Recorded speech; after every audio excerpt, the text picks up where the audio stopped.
Yeah, straight to the video then. Alright. Alright. Y'all can hear me? The mic on. Let me see the mic. Yeah, my mic on. Alright, I'm a little under the water. But, shit. Been watching what's going on lately with the hard work video game and shit. Why is people tripping over that shit though? Cause like they talking about transphobia. My father looked that up, y'all. But it's crazy that how trans people is feeling about what's going on. It's a video game, bro. I'm so confused. It's like they trying to cancel everything that could be possibly good for people. I'm trying to figure out like what's wrong? Like, what's going on? I actually want to know what's wrong. Like, what's going on? This is Griffey, man. Yeah, bro, I just ordered Hogwarts Legacy. Excuse me, no! Hey, nah, wait.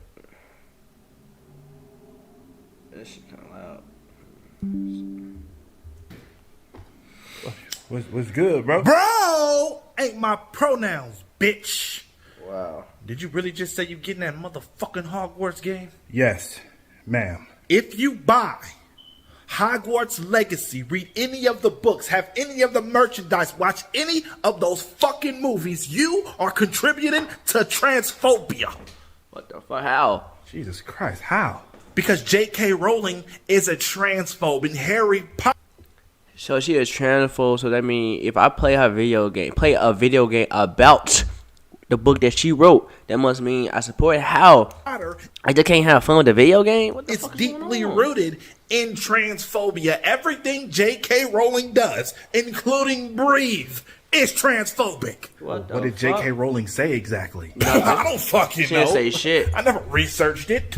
All I know is she's transphobic based on the Twitter feeds of my peers. You hear that Well, bullshit? I don't want to be transphobic. I mean, I heard though there wasn't any transphobia in the game. But did you play it? Listen. I don't have to play a game to know that it's transphobic and harmful to trans persons. How are trans persons being harmed by other people playing a video game that more than likely doesn't have transphobia in it at all? he's spitting. God damn. It's harmful to our rights, Yo, rights. Y'all don't care about black people rights. Y'all talking about y'all rights.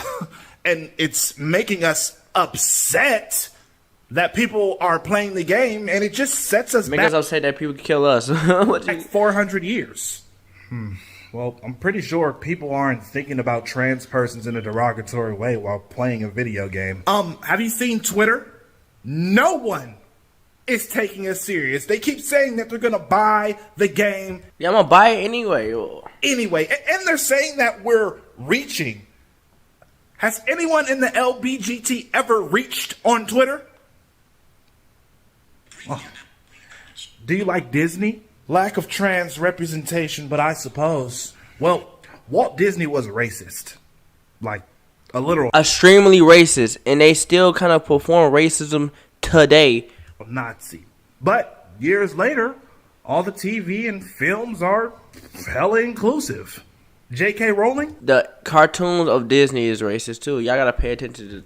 may or may not have said something transphobic, but years later, due to prior events, the Hogwarts Legacy is all inclusive.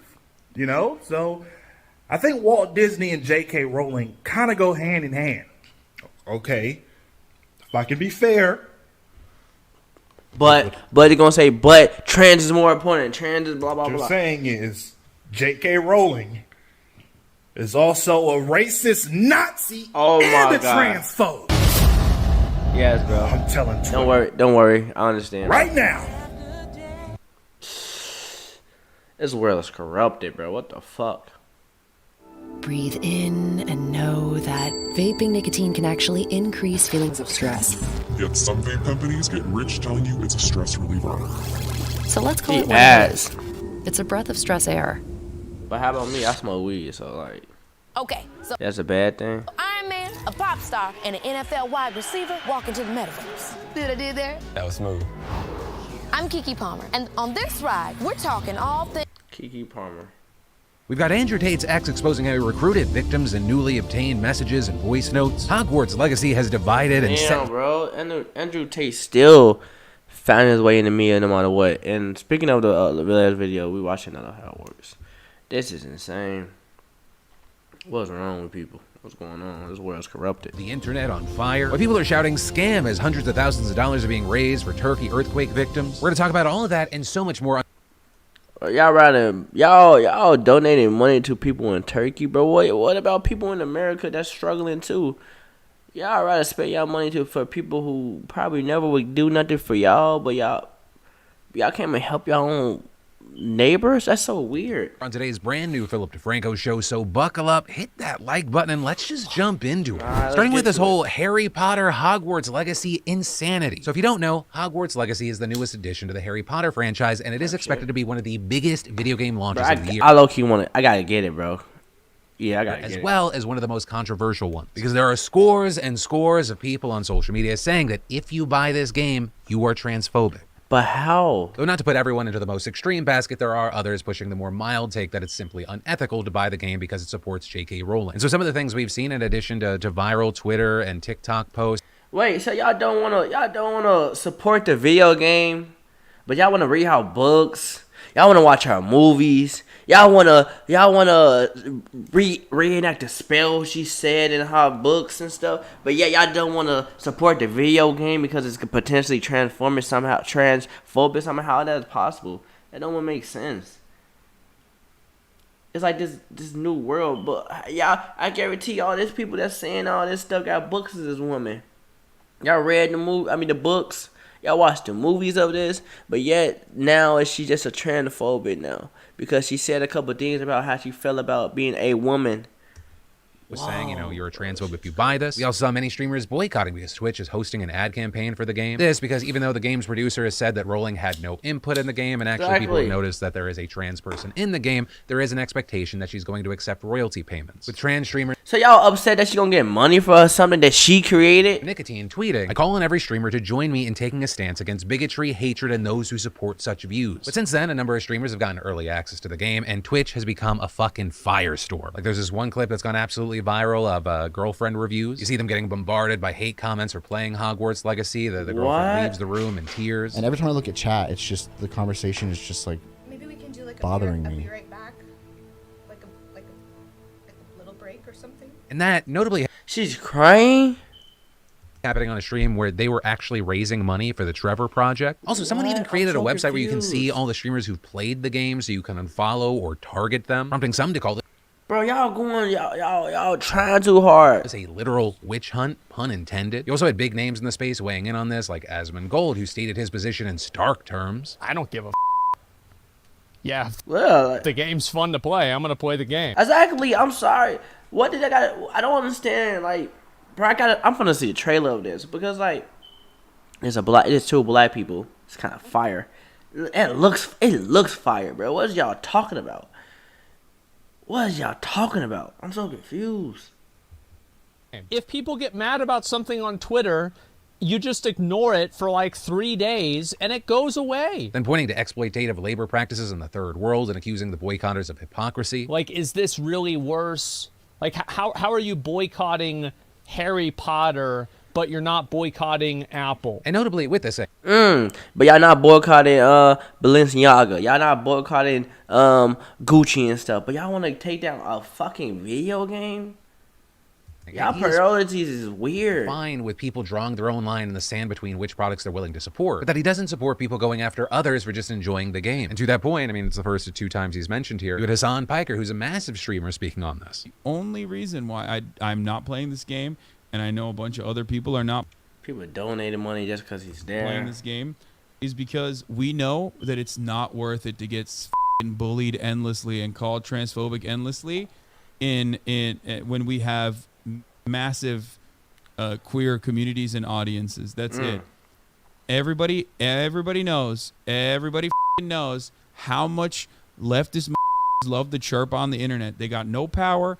All they do is chirp, chirp, chirp, and that's precisely why so many people that would otherwise like play it, maybe even raise money for charities or whatever. I got yelled at endlessly and relentlessly on my alt account. Like, they were making it seem like I was already transphobic for even thinking about this. Wow. And now look at that. What he's referencing there is that earlier he tweeted, I was planning on playing Hogwarts Legacy and inviting every streamer friend who plans on playing it to a healthy competition to do a fundraiser for trans charities of our choosing, which is also something I've seen other creators like the Actman mention in the past, or with the general idea being if the game itself is not transphobic and your issue is with J.K. Rowling, why don't you negate that benefit by donating to trans charities? But whatever your opinion of this situation is, there's one thing that... So, yeah, wait. Let me break that down. Let me go back and make sure I'm not fucking crazy. That benefit by donating to trans charities. But whatever phobic and your issue is mentioned in the past, or with the general idea being if the game itself is not transphobic and your issue is with J.K. Rowling, why don't you negate that benefit by donating to trans charities? But whatever your... Wait. So, yeah, so the issue...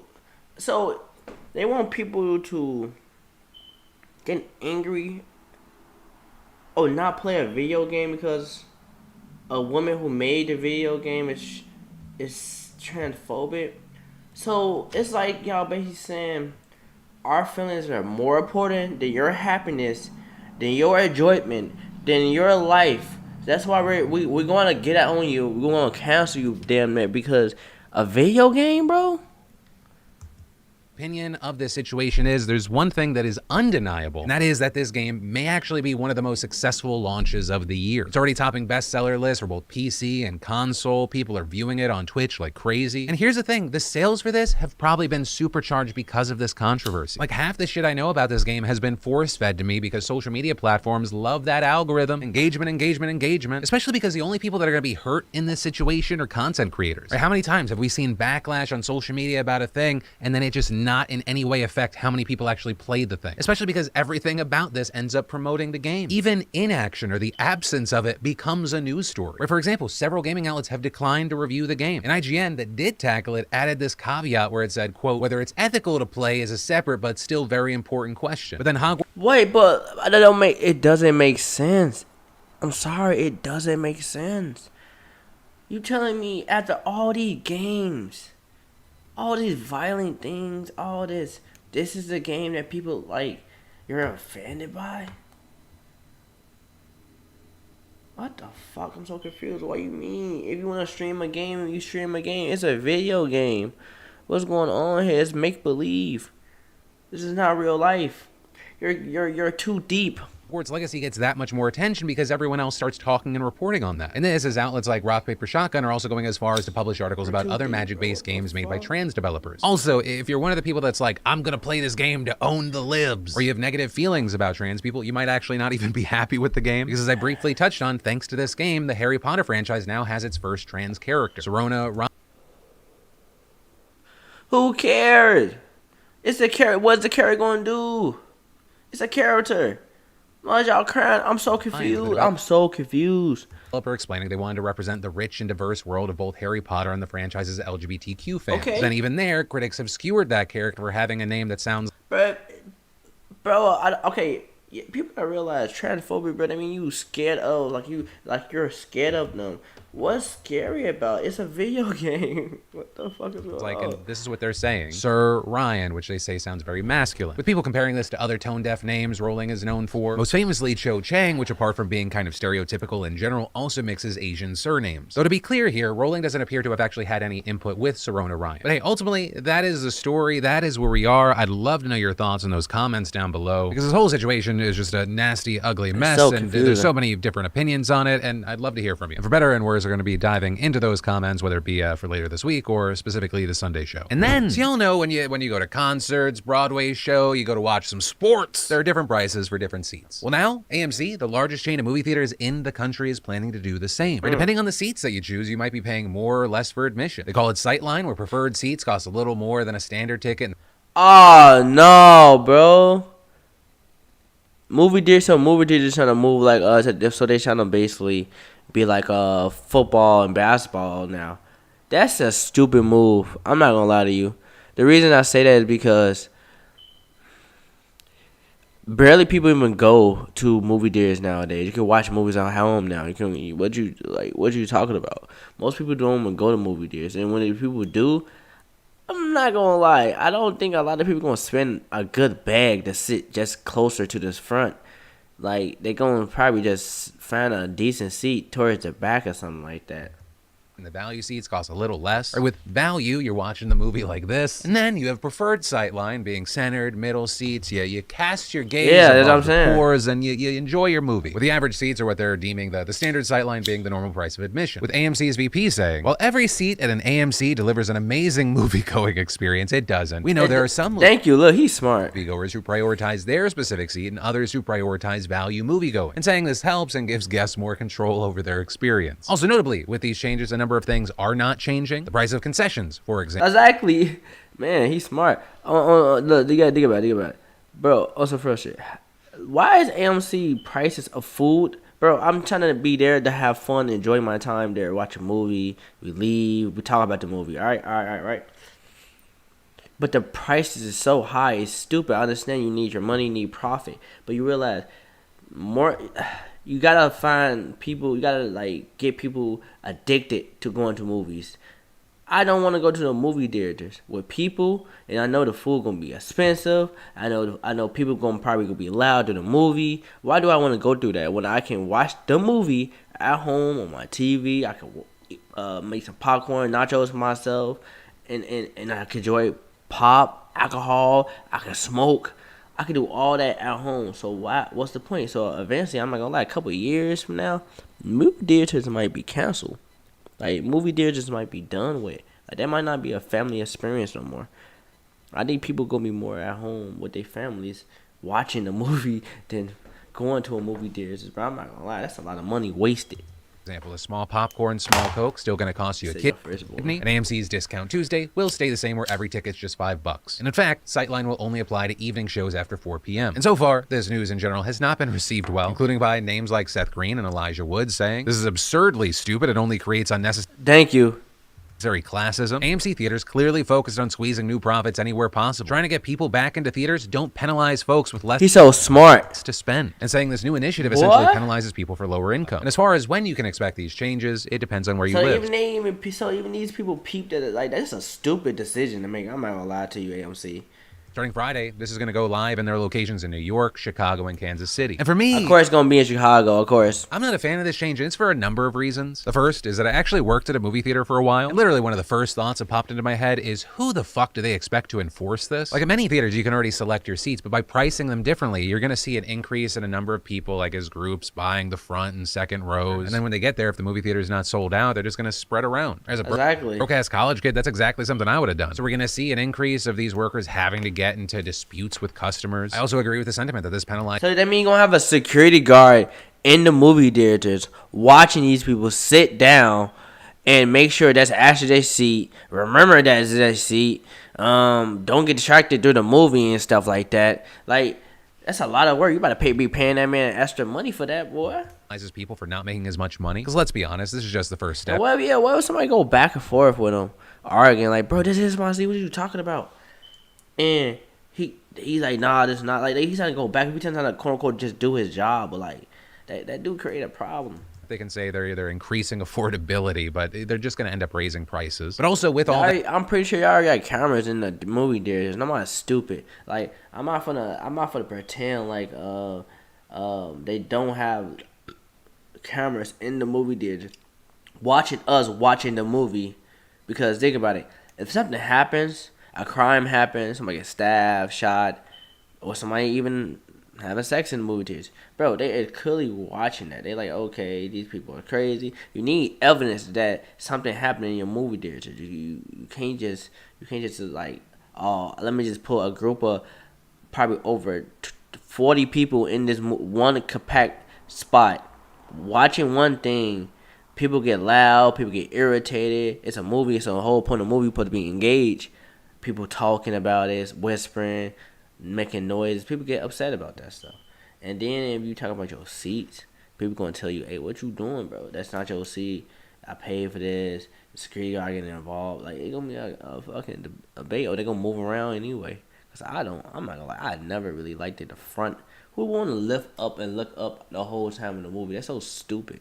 You break your neck just to watch a movie is not a smart decision.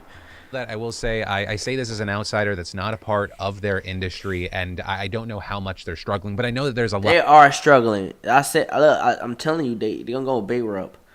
In a couple years, AMC is not going to be a thing because technology is evolving too strongly for them to be. But you're gonna be able to stream. You can probably do stream shows and stuff and watch it at home.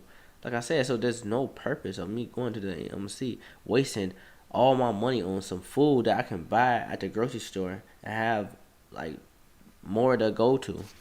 A lot of struggle when it goes to movie theaters. Like there used to be a theater next to me called ArcLight. It was my favorite theater. During the pandemic, they went bankrupt. Regal ended up buying the place, but now they have declared bankruptcy, and I think they're shutting down this place as well. So I understand movie theaters are struggling and they're fighting to survive. And so if this helps, so there are movie theaters near me, great. But it sounds like a bad idea. But hey, what are your thoughts on this? Do you have any feelings in general, and do you think it'll be successful or not? Is this a thing that it's going to be like fuck around and find out for AMC, or is this something I already declare what their future going to be that the customers are just going to get used to? And then for you today, an awesome the rich customers might get used to, and that's going to be a stupid move if you really making money. But if you got money to just spend, hey, that's on you. Story that hopefully gives you a shred of hope in humanity. I want to talk about Nate, because Nate started life on hard mode. He's a 7-year-old boy. He was born with sickle cell anemia, which can cause other medical issues like infections and chronic pain. And for him, those complications led to both his legs being amputated as well as his left arm and several fingers on his right hand. Also suffering from liver and kidney damage, among other ailments. And all of that was only the start of his problems because his overwhelming medical needs were too much for his birth family to handle. So after several missed appointments, he was removed by them by the government and placed into foster care. Mr. Beast, where you at?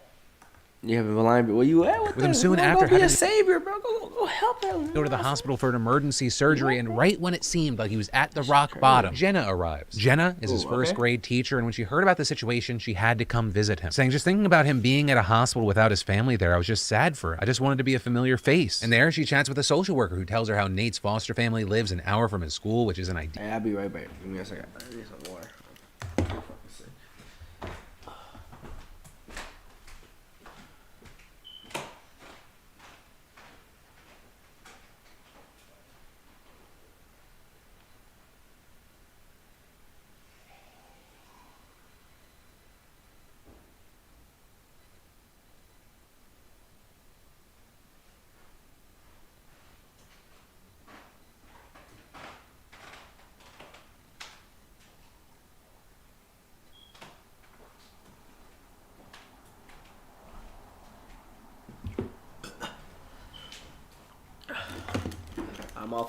My fault. Ain't no copyright me, man. I'm over here trying to enjoy this. Deal. So in this flash of pure humanity, she suddenly turns to the worker and asks, can I foster him? It's a totally spontaneous idea for her. It's one that obviously carries a life's worth of responsibility. But when she goes home, she tells her boyfriend, Tim, and he's all in too. And so for the next 10 days, they go through the whole thing. Background check. Tim. Is that background check? I heard it.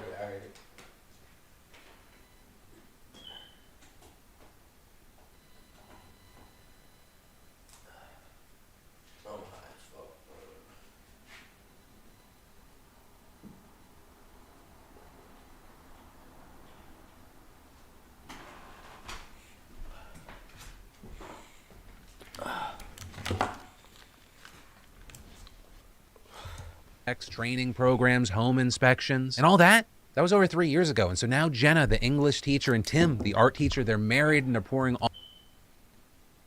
That man look like a happy soldier. He just look how you looking at him.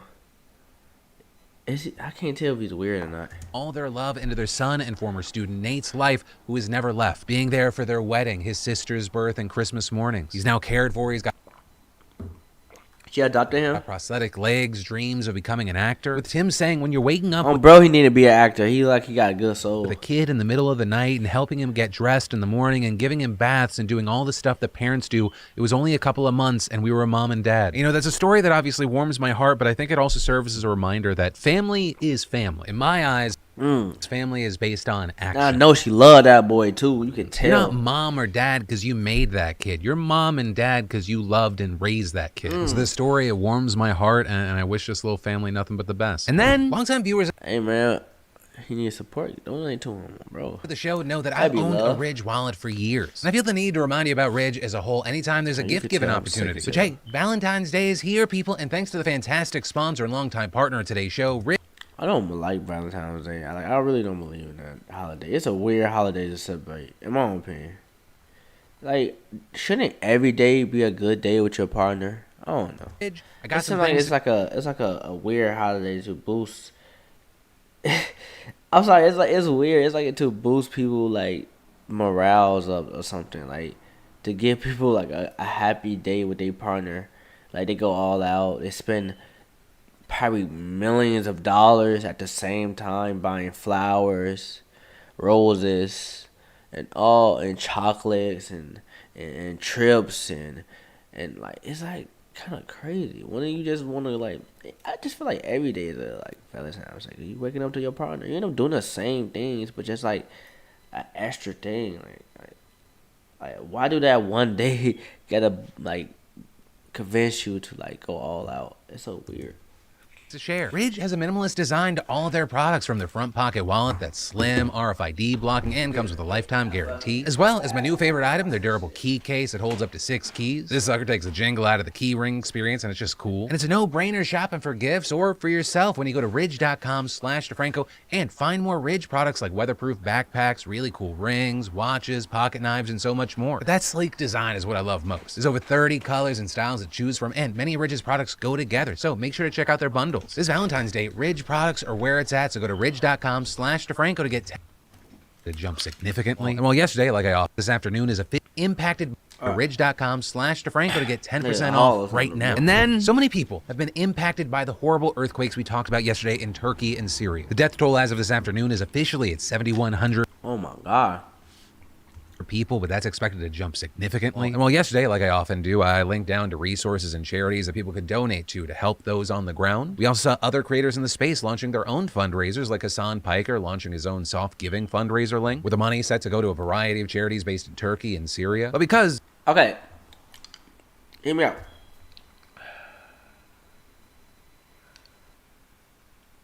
I don't understand a little bit. I'm a little different. Y'all sitting on millions and billions of dollars, and y'all something that's not in America. You are in America, are you not? Or where is Hassan? Where is he located? Because people that have stuff in America would rather give money to people that's not in America to seem like a good guy or a good person, a good soul human, right? But yeah, you don't want him to help the people that's struggling in your same country. It's so weird. Why is that?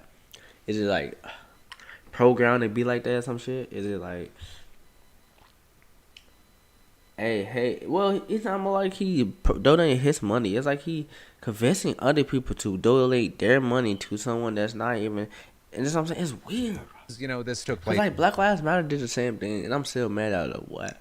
The fact they don't do nothing for us for real. Like, what is they really giving back to us? What's the point? What was the point?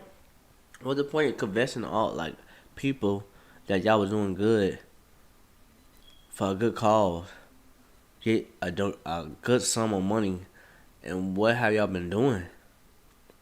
What's different? Nothing different. On the internet, a good thing couldn't just be a good Everything thing. And instead, we ended up seeing this. It could be donated checks to everyone. They could get people information that is black or have black descent, and start slowly giving them like a income of money or something flowing into their account, regardless if you're a criminal, regardless if you got black in you. I'm sorry, you deserve something in this world. That's not fair that this world is so evil towards us. We didn't do anything. Generated controversy, and there were conspiracy theories. With a big chunk of this, 400 years, bro, 400 plus years. Cause people, slavery probably didn't mean in it for most people. We just know about America or the world, I guess. But who knows? 400 plus years. You imagine that?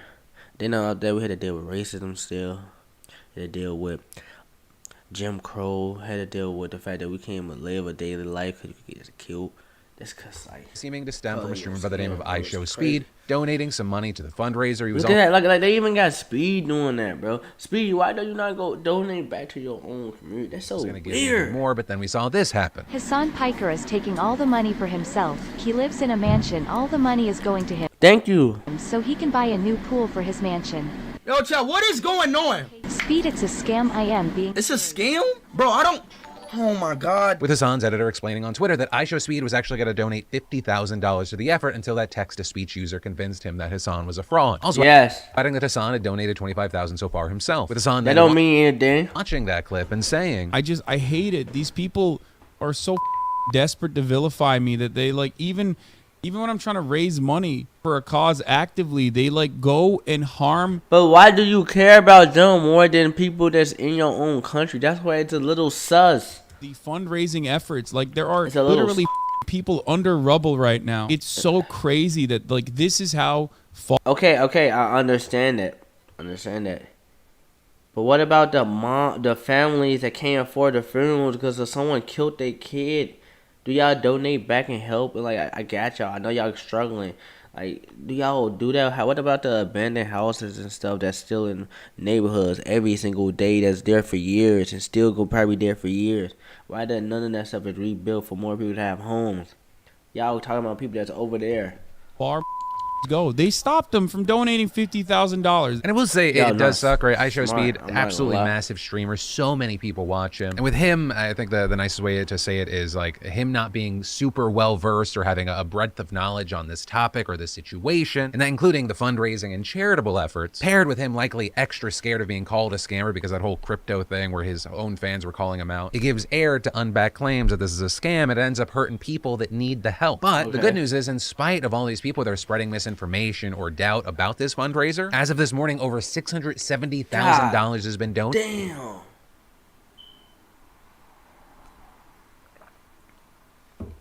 What we finesse? Oh, y'all, that'd be crazy. And honestly, to anyone that's trying to dissuade people from why do donating, he need $1 million? Like, it's like, okay, you got past the amount that you want, right? Why is that like, bro, I should see results right now. I see that should be getting, like, we should see, all right, you subtracted $50K for this donation. We should subtract $250K for that one, this one, you know what I'm saying? Because you showing the amount you showing, like, having, but you're not showing the result that you're giving. So it's kind of weird. Or you're spreading misinformation, or you're just believing something because you dislike Hassan. You can dislike someone and still be aware that they're raising money for a good cause. Okay, but that cause is going for someone that's overseas.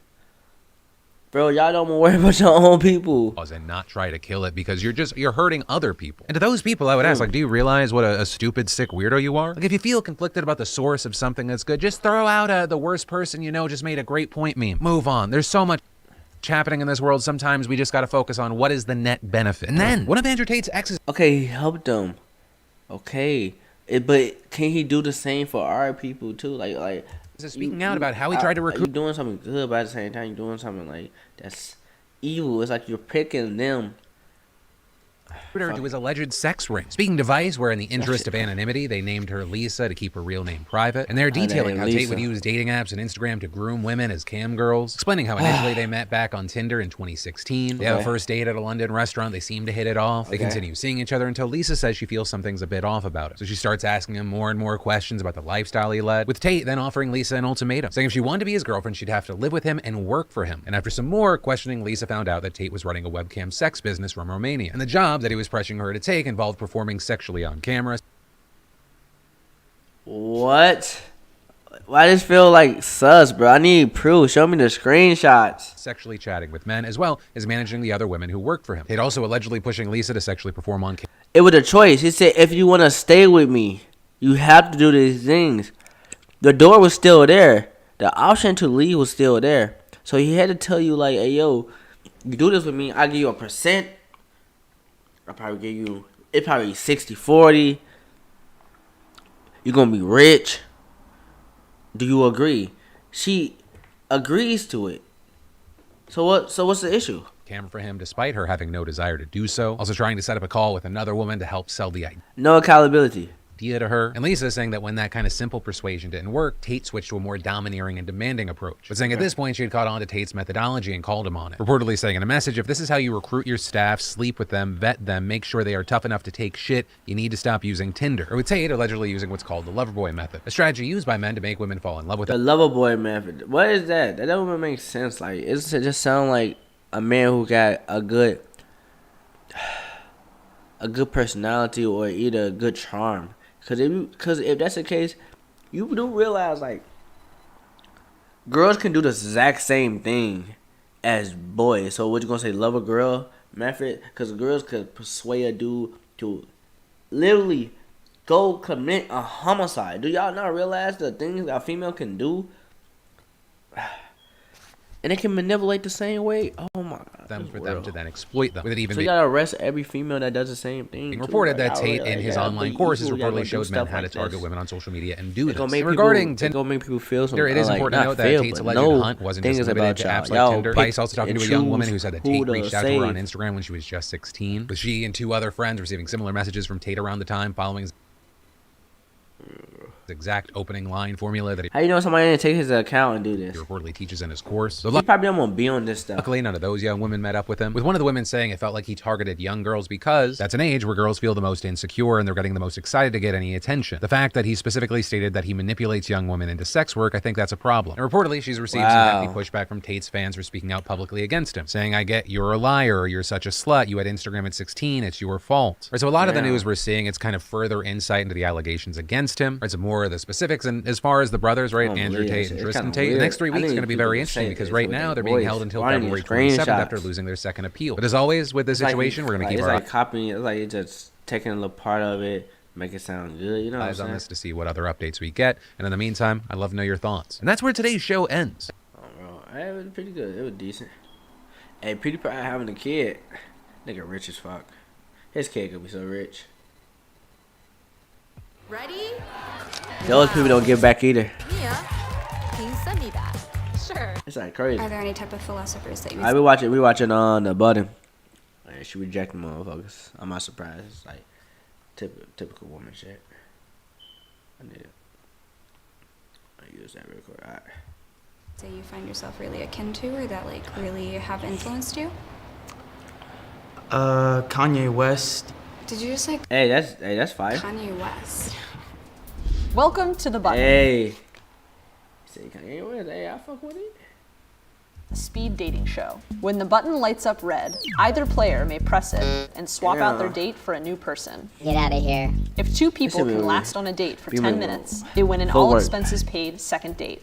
This is the button. What's your name? Alex. Alex, like A-L, like A-L-E-X. Drink water. Elgin, nice to meet you. I like your shirt. That's tough. It's kind of wavy. Thank you. Why are you wearing sunglasses inside? Because you don't want to see people see his eyes, bro. Honestly, I really don't like people in my eyes, but look at that. Take them off, though. I got you. Thanks. Take them off. Got nice eyes. I appreciate it. Fun fact about Alex. She ripped her butthole freshman year of college and what the fuck? Waited 3 painful months before seeing 2 doctors to repair it. I fully regret putting that in my application. Why did you what? That's so weird to say. The fuck? Oh, we gotta hear the story. Yeah, I mean, just freshman year, eating dining hall food, afraid to like use public bathrooms, just like didn't go well. And something bad happened one day, and that was September, and I had to wait until I went to my doctor at home. So. Oh my God. There was a lot of pain for a long time. Do you do butt stuff? I love the vulnerability. I appreciate that. I was hoping that somebody would. Elgin let us know that he beat himself in 6th grade. Yeah, that did happen. I feel like that's not that bad. I didn't really have that much to share, so. Nothing embarrassing ever happens to you? Not particularly. I'm a pretty smooth individual, if I'm not lying to you. Okay. She pressed it. You allowed her to press it. Why did you reject Elgin? I feel like you have to have something more embarrassing. Oh my God, bro! For she don't feel bad about herself. So you want to lame? Yeah, I shared the worst story. That is fair. That's fair. No, it's not. Hi. She don't like black people. Hello. Then you say that another black person. I'm Alex. I'm Jamil. Jamil? I'm Jamil. Yeah, nice to meet you. I like your earrings a lot. Thank you. These ones were a gift from a homeless man. Oh, really? Yeah. That's I cute. lit a cigarette and he was like, I just want a light. And I was like, oh, got you. It's like, I gotta give you something. So I was like, okay, let me see. That's for me. I'll take So you got to pick it? Yeah. Very cool. Oh, that's kind of smooth life. I wouldn't put that on though. That's kind of weird. Have an age range when you're dating? I would say like I don't stray too far out of my age range. I'm 25. Okay. I just like I want to go through the phases of life with the person that I'm with. Ask Jamil how old he is. How old are you? I'm 37. Okay. Oh, okay. But it's one of those things where, for me, I have a very young spirit. Damn. Okay, I respect. I know I'm too old, so. It was nice meeting you. It was nice meeting you too. Hello. How are you? Oh, that's the lady from last time, bro. Shit. Oh. I'm Haley. I'm Jamil. Jamil. Nice to meet you. Nice to meet you too. I like the tattoos. Thank you so much. You gonna press the button. Do yours mean something to you? The sun and moon She gonna press the button. that I have. My mom has a sun and moon tattoo. Okay. I love astronomy. Well, what sign are you? We're gonna go straight to it. I'm like, sorry. Call it. She's all red. and you can be honest, I can handle it. I would say I'm not sexually attracted to you. Do you find Haley attractive? Sexually attractive, not really for me. Yeah. I mean, I think that we could have fun sexually Nah. as well. Oh, of course. But I have fun sex, so that's just Same. me. I feel that. Good. How are you? Good, Renard. She gonna press the button. I'm Haley. She gonna press the button. He's nervous. She don't want to be Haley? with him. It's also Renard. I feel like she's like really tall, man. That's what I'm telling Nard, you. I'm so sorry. It's like the French word for fox. Oh, that is She don't care. actually my Patronus. Oh, really? Wow. are you back in a Harry Potter? I used to be. Okay. Yes. Oh, they gonna attack you. Yeah. Same. Why you used to be? I'm definitely excited for the Harry Potter video game. Oh, that we were just talking about that. Oh, is there? Yeah. Press the button. Yeah, she don't care. He play video games. Was that you or me? Definitely me. That's okay. Yeah. Thank you so much. Thank though. you, Bernard. Yeah. Have a great day. Renard, sorry. Why did you reject Renard? Not my type. Yeah, called it. What is your type? Ooh, I really like a tall I called it. Oh my God, she one of those. person. She one of those, man. What's your one name? of those. Mo. My name's Haley. Haley, nice to meet you. Yeah, look, a tall dude came in. Nice to meet you. She's smiling. But he's still. I don't think he's still. Nah, bro. She gonna press the button. Look at her hands. Oh my god, thank you. You're super fucking cute. Thank you. Nah, she just wanted. She hit him, but. Yeah, I'm not a fan of small talk. Me neither, actually. Oh my gosh, you just literally spoke volumes to my heart. What are your deal breakers? Ladies first. Oh, how do you know I identify as a lady? Ah, that's bad. Just kidding. Just putting you on the spot. Deal breakers. Someone who doesn't find drive or love or passion in life. I don't like her mouth. I'm a very passionate person, so I like to do What are your deal breakers? Yeah. Definitely somebody that can't take a joke. Like, I love talking shit. Honestly, Why, I wonder? Same. Like, if you can't take a joke or if you can't take me poking at you. Spruce, built by H&R Block, is a new kind of mobile banking app. With no credit check, sign-up fee. You or like giving you shit. We're probably not gonna vibe. That's what I'm saying. Fun fact about Haley. They're poly. Yeah. I'm definitely a monogamous type of person. Yeah. It felt bad. Yeah. Yeah. This Didn't breaks like my the heart. idea. I know. I feel like we were No, we vibing. were super vibing. Bye. It was gonna. He don't like sharing his girl, bro. Anyways, Come thank you. on. That's weird. Why do he want, bro? No. Hello. I'm Haley. Another tall white man. They put him in. Let's see. I've heard you've been buzzing a few people. You have some things to say about it? No, I understand it. I like No, oh, he not aggressive enough, so she gonna press him. picky, so. How old are you? 23. How old are you? I'm 30. Whoa. Mm-hmm. She gonna press him, but he not old enough. I've been with older. Do you typically date older? I don't know. I just like smart women. Okay. Good conversation. Like, what can you talk about? I don't know. Philosophical conversations too. Nah. Are there any type of philosophers that you would say you find yourself really akin to or that, like, really have influenced you? Nope. Kanye West, Steve Ah, yeah. Look. Jobs, and my father. Did you just say Kanye West? Yeah. Yay. Hitler. Yay. He creates conversation. Yeah, he's smart. He bro. changes people's minds. He's intelligent. Look, hey, he look at that. He got a couple people. Look at that. That's intelligent. Anti-Semite, like, and he's against. Well, like, but the thing that. how is? Yeah, I know. But as far as, Of course. I mean, she not smart. Don't worry, bro. It was a destiny for you to meet her. Kanye West, I'm sorry. as far as his comments on like the anti-Semitic stuff, like the I like Hitler, I don't really. Sorry to interrupt. I'm gonna end this. Thank you, Mark. Thank you. Nice to meet you too. Kanye West really shook me, y'all. That was really hard. Oh my gosh, yeah, bot, bro. Don't worry. Oh my God. We're gonna take a break from the men. Hello. Hi. Wow. Hi. Wow. This is funny.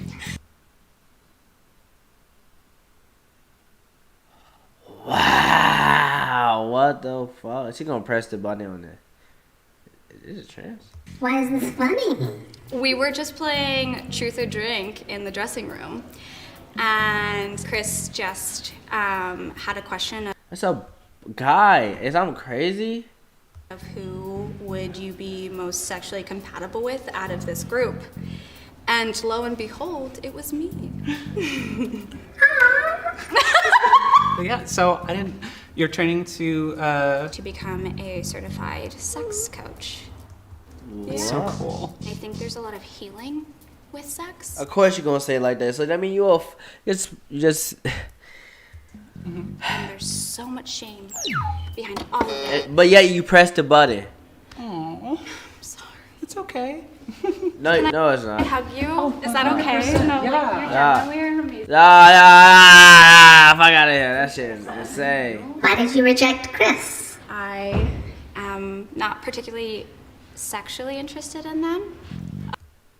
Look at that. You like judging. That's so weird. Y'all don't even know what y'all want for it. Y'all support weird things. So, what are you into? I'm into people. I'm into their energy. What about for you? Yeah, for me, I don't know. I've Yeah, mostly cut the dated men, but I find women immensely attractive. I'm actually more attracted to women than I am men. Same. Like They understand you more. 100%. Question for you. Yes. And you do not have to answer this if you don't feel comfortable. How many sexual experiences have you had with women? Probably, I wouldn't say like 6. Love. Do you two find each other attractive? I think you're stunning. she's. Oh my. I think you're absolutely gorgeous. Thank you. Go. Oh. You both She's said still you pressing. found each other attractive. Y'all don't like each other. Y'all capping for it. What's But wrong you're with both y'all? ready to hit the button. I feel like I would have more fun with you as a friend. Like No, as a one night stand. Let's be serious. let's go out. Same. Let's vibe. Same. Just because I'm attracted to you doesn't mean I want to fuck you. Yeah. Am I going to get this person's information? Absolutely. Why though? Absolutely. Are we gonna fuck? I don't know. Look, probably. Probably not. No, she said probably. Maybe. You know what? Never say never. Like Enough I said, tequila? yeah. Possibly. What the fuck is going on, bro? Of course you I don't. find that controversial. No, you don't. You little How do you fucking know? freak. I had so much fun. You freak. I had a lovely time with you. That's insane. Why is she going dummy like that, bro? What's going on? Alright, bro. We're going to destroy, bro. 1v1 NFL for 10K, 10 bands, man. He gotta give it back too. You think about it. We gotta work for the 10 bands. You know what I'm saying? Okay, so Iron Man. Yeah, back to it Rockstar, because he gave and back to a NFL lot wide of black receiver families. walking to A the lot of Metaverse. like. You can go with Cause all mostly your friends and go as a front receiver. What I seen from the videos, a lot of participate. African American Wouldn't it be people cooler if you could dominated. become Iron Man? Watch to find out what happens on Are We There Yet? So, if you really think about it, technically put in work.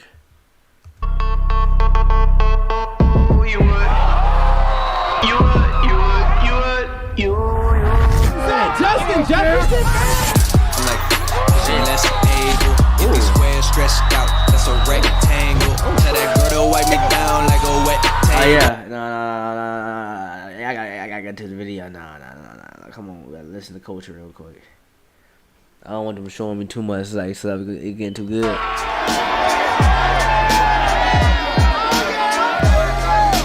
Y'all know it get rowdy in here. I'm gonna tell you like this. We at the Pro Bowl, baby. Vegas. Vegas. We're at the NFL Pro Bowl. Yes, so with that being said, bro, put your name on the map. Yeah. Put your family on the map. Yeah. Put your school on the map. Yes, sir. Put your state on the map. Yeah. Put your gang on the map. Yeah. Hey, one time for the one time. What's up, fellas? What's up, cool? What's up, fellas? What's up, fellas? Damn. Yeah. Oh, yeah. Oh, yeah. Oh, yeah. Body bag on me. Body bag on 3. 1, 2, 3. Body bag. Oh, I need to get back in football. Can I throw touchdowns with my friends in the metaverse? Woo! Come on, girl. Andrew Hawkins has the answer. So this is one of the more fun ones to play with friends. You can just jump into multiplayer and have a good time. Yes, I got it. Don't miss Are We There Yet? Streaming now. Oh, y'all, check me out, man. This thing is official. Obviously, we're working with the Pro Bowl, working with the NFL, and we got a Madden NFL ratings adjuster in the building. Where you at, my boy?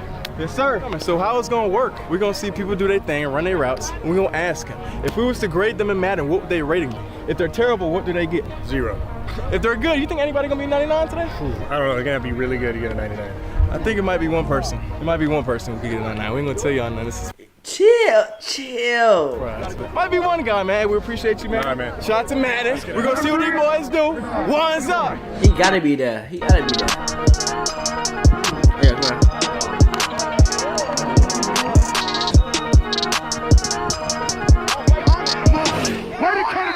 Straps early. Literally ran the route for him. Come here. Oh, come here. Oh. Good D. I thought Odell was a receiver. He over here strapping too. Hey, DBs is one of this. Right, go back.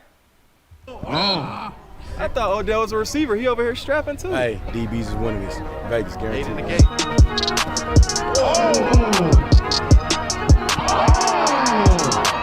Ah, let's go. Come here. Nope. He holding. Rip his shirt. Damn, rip my shirt. Rip my shirt. He holding them and still getting my shirt. It's cool. He got one. Finally. He got a belly button tee now. He was holding them out. His belly button. Come here. Yeah. Oh, give me that. Nah. He ain't caught that perfect. He ain't even caught that perfect. Hey, don't sleep on the youngster. Oh. Man. Don't sleep on the youngster. I know I got a lot of football fans. He had that young boy out here bear crawling. He had him out here doing bear crawl in the middle of the rep. That was my pick. That was my pick. Yeah. Come here. Came back. Ooh, came back to it. Caught it. Not impressive route. Not good D. Nah. He came back to it. Caught it though. Basic route. Can't tell if it was a curl or a stop. Somewhere in between. Sir, your DB got cooked, sir. He definitely got cooked. That's why it wasn't impressive. Yeah, exactly. Say boy. Come here. Oh.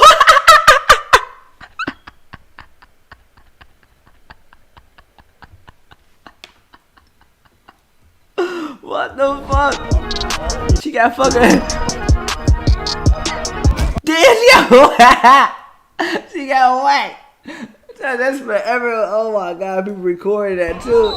Somebody, this girl got like a perfect view of it. She recorded the whole thing. And she had. That was horrible. He hit the baby, man. You scared the baby, right? There's a real baby on the ball. Might have to go. It back. That's killing me. They go right. Look, they do it right back. Ah, he caught it. That was a hell of a ball. Hell of a ball, hell of a catch. That boy had to make up for that terrible ball earlier. Nice up.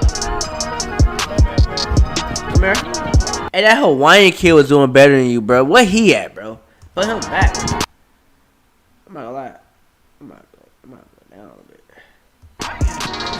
Oh! This is football, not the UFC. Next.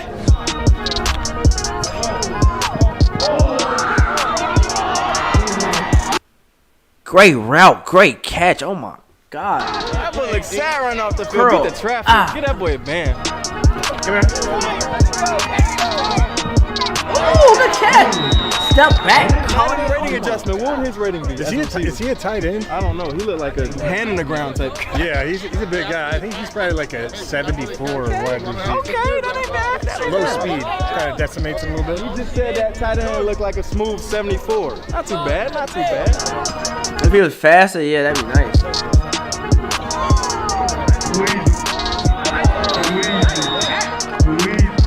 Damn, get saucy with it. Come here. Ooh. Came back, caught it. He looked like he was about to start jerking, but he held his own. He held his own. Oh, come here. Oh, grab. Oh, he pulled me flag. I still caught it. Oh my God. He was in no man's land, got cooked off the line, and he held, and he got caught on. Next. Man. And that was a good ball. Bishop Sycamore quarterback. Good quarterback, boy. But he not 38. He the right age. Come here. Pow, come here. He came way earlier to some way old events and he was doing stupid shit, so we had to take his band. But today, he's not taking his band. He ain't getting his band took today. Did you hear what he said to coach? It's all good, man. You caught a temper tantrum. You know what I'm saying? I know Coach asked for that. I was like, what? Oh. That boy look good, coach. Can I say this real quick? DBs, everybody in the stands, when you get up here, you gotta be mindful of your AAAs. Your first A, your AAA, your alignment, right? We playing one-on-ones. You probably wanna line up inside of the receiver. Number 2 is your assignment, right? I gotta watch my man, I gotta be disciplined. And my last one is attention to detail. Yes, sir. I don't wanna get up here lined up 2 yards off the ball, 4 yards off the ball, no man's land. If I'm a press, I probably wanna be a half yard off the ball, half yard inside the man. If I'm gonna play loose man, I probably want to be 6 to 8 yards off the ball, half yard inside. You guys are getting beat because you're not checking your AAA. It's getting to be ugly. Come here. Ooh.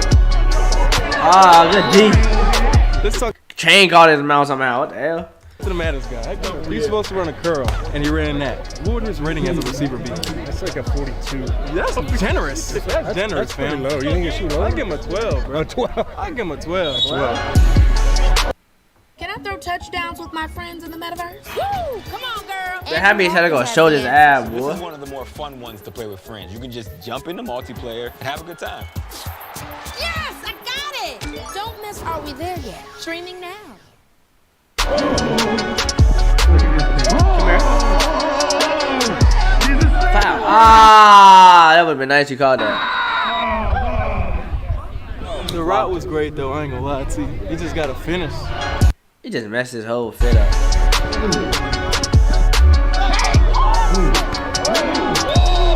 He almost caught that. We see Rashid all the time on defense and offense. What's his rating, my boy? That's an 81 all day. Look at the size of this guy. He can move, all right? He just rated you 81 Madden rating, bro. I just told him. I told him. Hey, I told him I was gonna start at a 75. Ah! Oh yeah, come here. Come here. Oh yeah, come here. Ooh. Bow. It was real aggressive. Coach out here doing this thing, so represent for the old-headed coach. But he got too physical and too much. Got him, around his back. I want to see a run back. They talking to, let's run it back. They talking. Hey, man, let's see that again. Oh! Bow! Oh! Come here. He went for the fool's goal. God, that chair route was so nice, boy. Come here. Run the quarter. Go back up. Go route. Bow! Caught that. Oh my God. He went for the fool's goal. Right, great coverage initially. Good transition. He was on top of his hip, on top of his upfield shoulder. DB just set his shit up. He did that. Oh, look at him. Foul. Bow.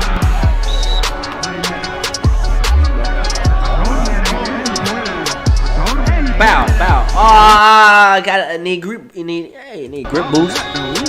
Yeah. Like cooked him mid route, pointed his ankles to the heat.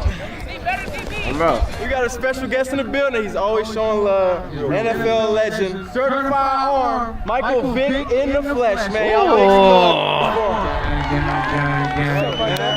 Once again, it looked like an amazing turnout. Who holding it down? The offense and the defense. Right now, offense doing their job, doing their thing. I don't expect that less. Doing their thing. Great crowd out here, man. Happy to be here. Keep it rolling, baby. Oh yeah, come on.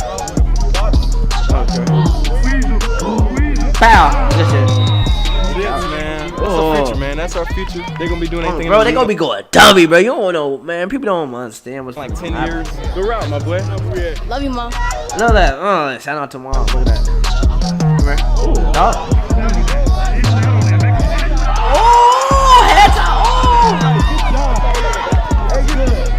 Shout out to both for these drills, baby. Good job. Oh, yeah. Boy, Sean, boy, he was a jet, man.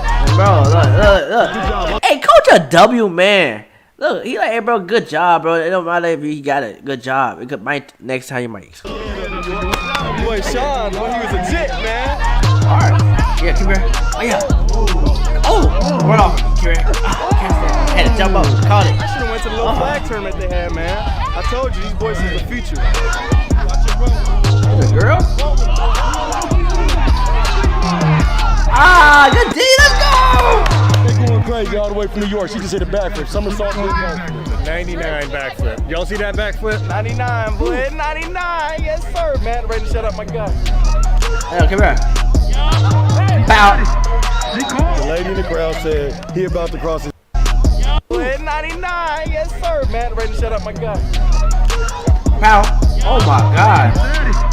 The lady in the crowd said he about to cross his feet up. And that's exactly what happened. She called him, man. Oh, come here. Oh, come here.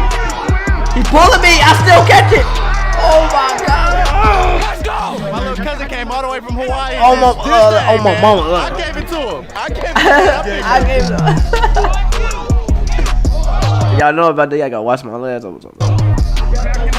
Bow. Ooh. Ah. Textbook. No catch. No catch. Replay. I had 2 feet in. Come on. That's a catch. Come on. I'm holding the ball. Oh, what is a catch? Oh, both feet in. He's sliding. Oh, yeah, that's a catch. Replay. I had 2 feet in. Come on. That's a catch. Come on. I'm holding the ball. Damn. Drink water, drink water. You always drink water, shorty. Alright, give me a second. One more, bro. I need some more. I'm so sick, boy.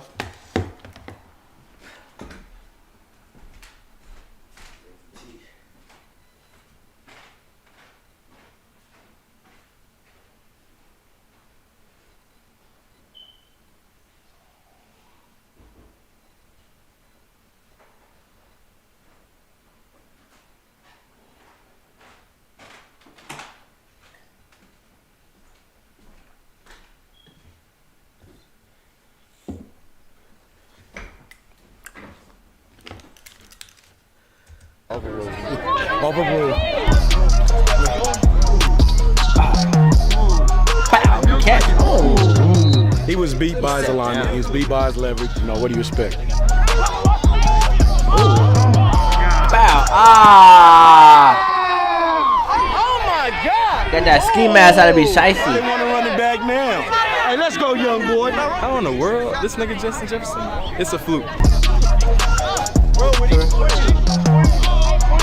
Bow. Look at that. Little underthrown ball. These NFL boys. Hey. You gotta warm that arm up, Mike. I'm winning this bitch. Hey, what you thought about number 35? I mean, he's got some fancy footwork, but I think I got to see a little bit more, right? The hands don't look too good. Are you going to give him another shot? Foul. Good catch. Ooh. Alignment, assignment, attention to detail. You won't hear a lot of that today, because they just getting up here with this terrible alignment. They getting cooked based off their alignment. Ooh. That's Jay Smith. Oh, good push off. You did catch it though. Run a great route and drop the church's money. What happens to both of them? Out of there. Out of there. Oh. Pow. Good catch. Oh, almost ran into the Got straight kid. to the point. What's style, boy? Straight to the money, boy. Good stuff. Yeah. Bow. Oh. Bow. Come here. That boy shaped like KD, boy. Bow.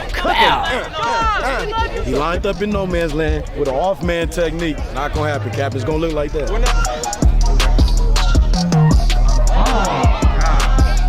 Oh my God. Hey, no. That nigga. Hey, no. Good context to the ball. You cover to your chest. You call it. Man down. Bow. Damn. Oh, you ready? Good catch.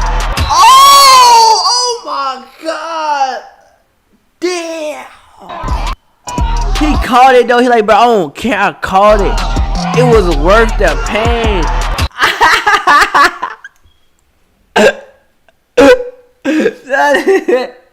What the fuck? JPZ part 2. JPZ part 2. Damn, I was scared. I was like, damn, JPZ, bring the clip back again for the third time.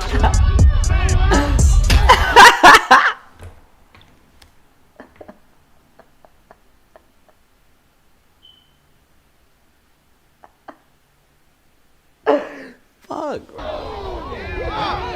It was almost JPZ part 2. That boy.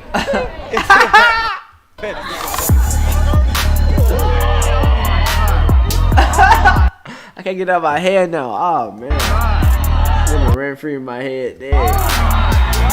He got that dog eating. Wow. It's almost JPZ part 2. That boy into the back fence. Oh, slaving around. Come here.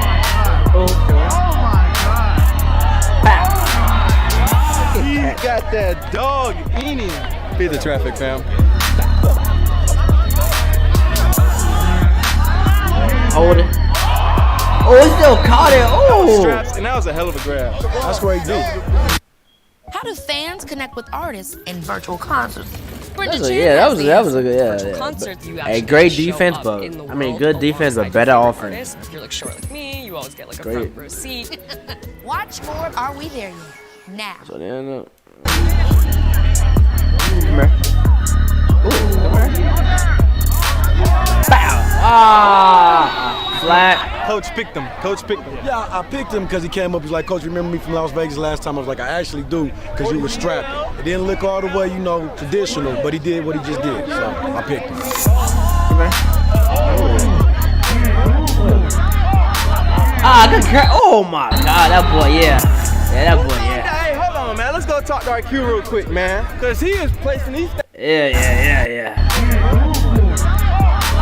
Oh, oh my God, he can't. Hey, hold on, man. Let's go talk to our Q real quick, man. Because he is placing these things stupid. What's your name, my boy? Bryce Underwood, #1 player in my class, you feel me? Yes, sir. He liked that out of Detroit. He came and threw at the Detroit ones. So we had to bring the kid back, man.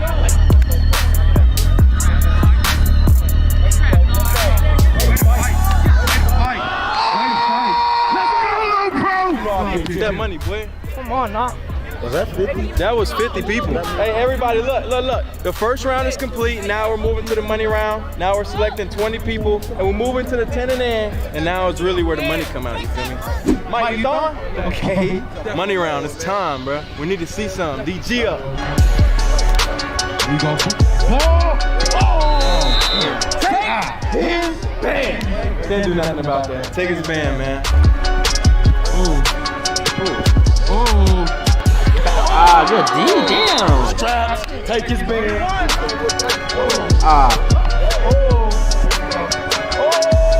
Oh my God. Nah. Come here, roll. Get off of me. Separate. Oh my God. Oh my God. Damn. Take your cookies. Don't ever give up on the play. Come on, man.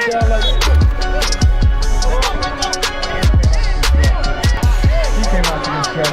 That's time. Come on, bro. That's dead, super dead. That's RIP. He been dead 50 years. Man.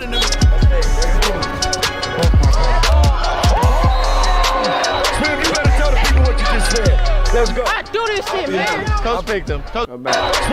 My fault, I'm on Texas. That's dead, super dead. That's RIP. He been dead 50 years. Man. Get off of me, boy. You better tell the people what you just said. Let's go. I do this shit, man. Coach picked him. Coach picked him. I picked him. Come here. Oh. Ah, that would have been nice. Oh. Bow. That was such a simple, straight to the point route. He's moving on. Oh, they were shooting, man. Sean looked up. You're not even to be that lady. That boy on a slip slide, my boy. That boy slid 5 yards on his belly. Come here. Come here. Bow. Oh, he looked at him. He looked at him. Oh my God. Like that, Nah. He told me in New York, bro. But now I'm showing you. Yeah, come here. Pow. Ah, no. You should have called it. No. Come on, stop playing with me. No, that boy do got straps though. Damn.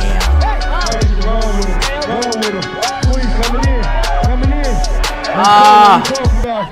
What we talking about? Damn. Back up. Let's see. 5 yards. Come on, stop playing with me. Bow, come here. Now you pull it. You pull his arm. You pulled his arm back. What we talking Yeah, you did. That boy Ross gonna get a contract after this one. Oh, come here. Sure, he said he gonna win and I go, what the fuck? Nah, he just went stupid. What the fuck? That boy Ross gonna get a contract after this one. Look at the footwork. Come here. Oh, what here? Oh my God. Oh, damn. Oh my God. Who is that? Is that Justin Jefferson? Is that Jetta? Come on now. Madden adjuster. What was that looking like? Hey, he's already at 97, this man. I think that might deserve a 98. 98, you heard it first. He's went up. 98, MVP. Run it back. Run it back. Y'all better put some respect on Rossi Hines Jr.'s name. That's 2 times. Hey, no, Carrie. No. He got the bitches too. But damn, that was a hell of a catch. With an NFL receiver, he's an outside linebacker, strong safety nickel, and he get it into the box, man. Get that boy some love. One more time. Bow! Oh! Pro Bowl edition. He's last summer, it ain't go well. He's making spectacular catches because the DB Rossi Hines is still there, though. Tell the truth for shame to Bro, oh, hey. Look, wait, I need $10,000. I need this $10,000. That shit is crazy. That nigga rich already, but okay. Alright, bro. I just say to pay. Ooh, you jump. The church's money. 2 words. the pressure was too much. Too much. Straps. Pow! Give her. Blur! They don't blur out here. It's a Florida thing, man. Who's in Florida? You hear the whole crowd blur. Can I throw touchdowns with my friends in the metaverse? Woo! Come on, girl. Andrew Hawkins has the answer. So this is one of the more fun ones to play with friends. You can just jump into multiplayer and have a good time. Yes, I got it. Don't miss Are We There Yet? Streaming now.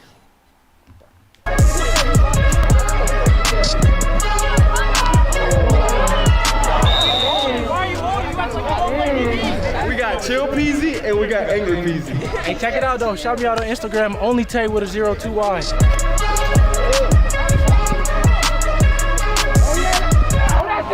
Oh my God. Run to the parking lot.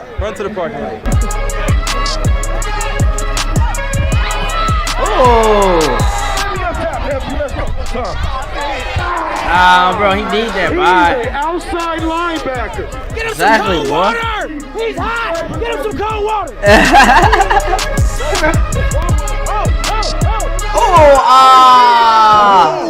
Yeah, grab it. Patience, physicality. Zion was DJ. Shoulder, good job. Oh, good catch. Ooh. You know you were coming out. Good defense. Tell me what 2 words he needs. Yeah. Grip boots. Happy to have you back. Deal is good. Oh, yeah. Ooh.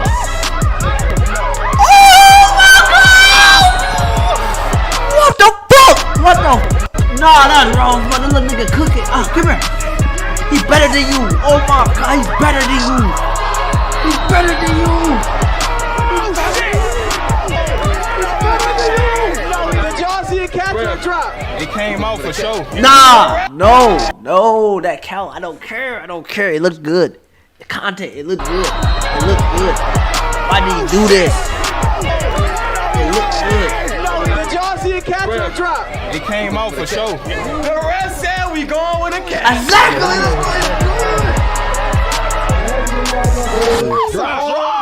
No. Oh my God, bro. No, bro. Y'all just They had another angle and the slow-mo.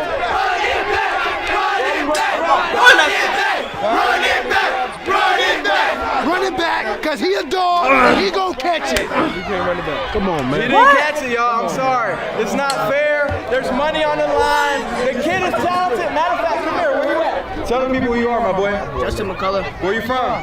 Vegas. Bro, you are talented. Well, you're certified. 14 years old doing this, bro. You got the respect. You got the love for the Pro Bowl boys. You like that. Keep doing you, bro. Good job, baby. But unfortunately, we got to take you on. Wow, that's bogus. Oh, he gripping. Nah, yeah. Boy came out the shoes. He initiated the contact. They run it back. Them boys literally came out like this, initiated the contact, both going. I thought he was blocking.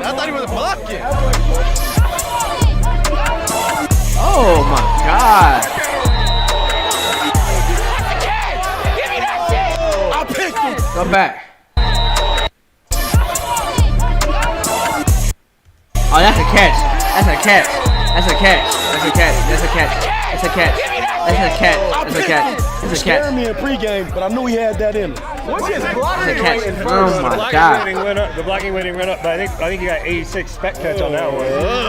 Spec catch, I'm pretty good. 86, my boy. Okay. Oh my God. First, he ain't listen to his number be called. Second, he ain't listen that he has to score.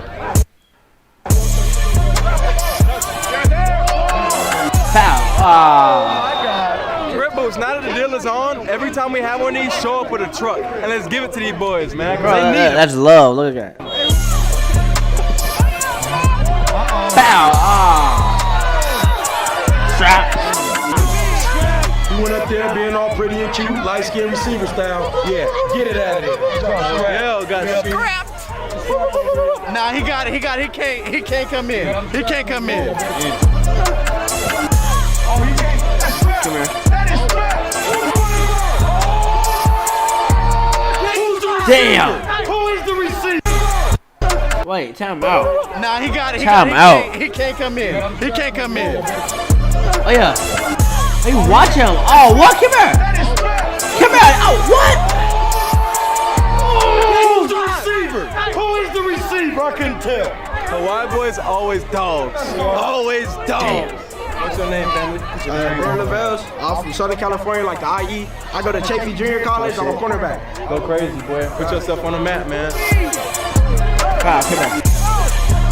Ah, come here. Oh, he holding. He's holding. Hold on! What's the flag for? What's the flag for? He was decent early, right? Then he got nasty. Yeah. And he held at the top of the route. But yeah, he holding. Man, it's Justin. What you gonna expect a young boy to do? Ah! Oh! He was out! That's out. Run it back. Ref, come here. Controversy! There was one in! What? That was good? That is two. He needs 1 foot in. That's crazy. It's 1 foot. Yeah. Ah, he holding him, bro. He holding him too much. I ain't about to keep going. Out of there. Next. Yeah, come on. Oh, left him. What a route. He might be PC for real. Angry PC. PC is He is angry. Look. Come here. Left him. He might be PC for real. Angry PC. Regular PC is chill PC. That's Angry PC saying. Angry PC. He threw a tantrum last episode. Shout out to the 702. You feel me? You gotta rep the city sometimes. He's on his best behavior today, man. And he's on a spectacular route. Man, you Yeah, bro. Pow. Come here. He gonna get a contract, bro. Yeah. Somebody give him a contract. Yeah. Rossi like that. Yeah. Rossi like that. Bill Yeah. McCullough, XFL. Somebody in the NFL Yeah, go yeah, get this come man on, a like, contract bro, because he's come going on. crazy. Come on. Get that nigga paid, bro. Come on. Ooh. Pow. Come here.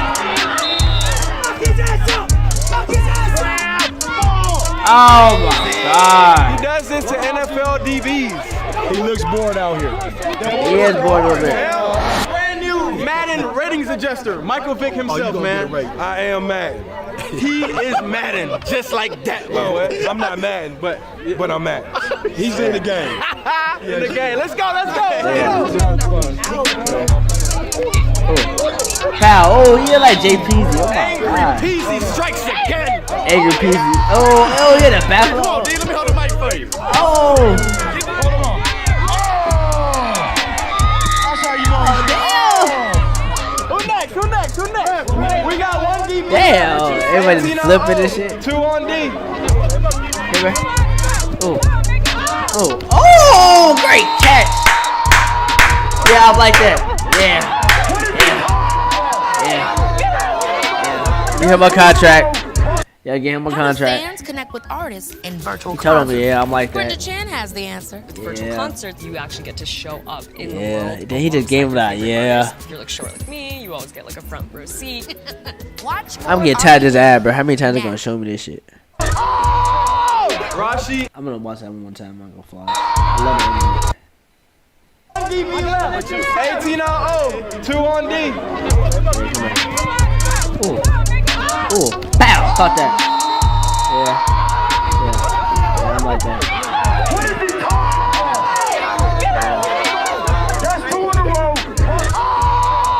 Rashi is him, yo.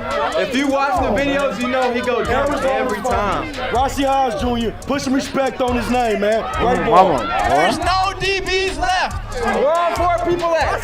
Appreciate you having me, man. Look at your neck, bro. You don't need this money. I don't. You know what I'm gonna do? I'm gonna take bro's 2,500 and I'm gonna give it to the Qs. Them boys threw dimes. Bishop Sycamore. Listen, I appreciate D though. Feel me? He came out when the story blew up. You feel me? He came to support the boys, put us on the map to get the true story out. So now y'all gonna be seeing it soon. HBO documentary coming out. You know, I was committed to Grambling, but now I'm at a JUCO making it get out. Hey man, y'all could go ahead, bro. My name's Tajon. You feel me? I go to Palomar College in San Marcos, California. I just graduated with my A this semester, so you know what I'm saying. Check me out, look me up on Huddle. But if not, you know what I'm saying. I'm from the city, 702. This is my city. Y'all know how last time it ain't go my way. Angry Peasy. You know what I'm saying? But you gotta fight through adversity. That's real life shit. You feel me? Alexander Cleves, you feel me? I graduated 2022. I did have O's. I quit to be a boxer, but I still come out to have fun. I had to come back out to redeem myself and win this time. You know what I'm saying? Come on, y'all. Y'all know I'm always at these things. You know, I gotta show up for my dog destroying. But y'all know we gonna be coming to y'all. I wanna go to Houston. Where you play today? You might be playing somewhere. Bro, hey, listen. That boy might be playing somewhere. That gonna be the head. We gotta show love to the Qs, throwing dimes. Do you even need any explanation? Once again, you know, I'm on call whenever bot, boy. y'all need, man, and I can either judge it or I can throw it.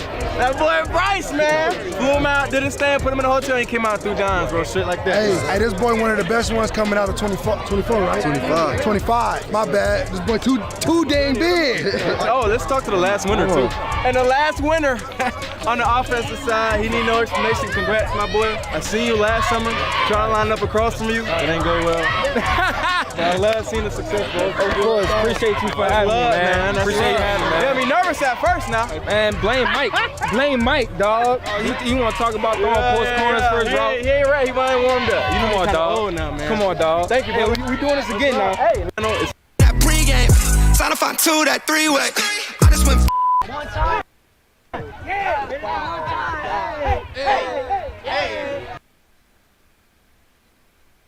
Man.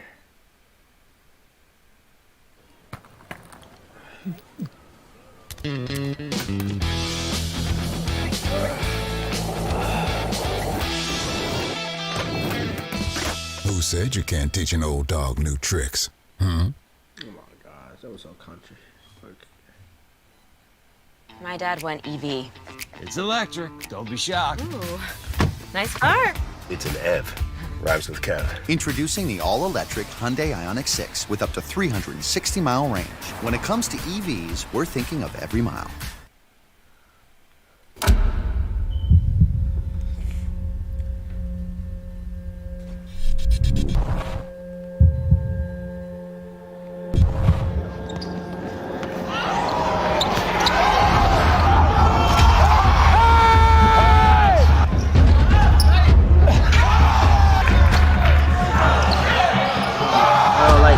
We're watching Frigga, bro. Hey, calm down, bro. You showing me too much shit. I mean, let's get to the gameplay. Hey, Free be going crazy, bro. He hooping. He just hooping. One. We good. Stay there. I go back ones and twos. Or what? Good move. That's a tough finish. Start. Go. Ooh. Good, bro. Ah, good D. He's like Kawhi Leonard for real. Hey, somebody said the same thing. I said it.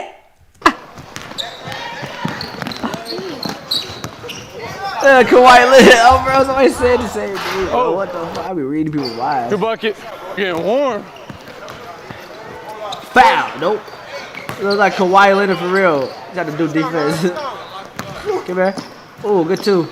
Ah, nah, damn, y'all suck. Good save.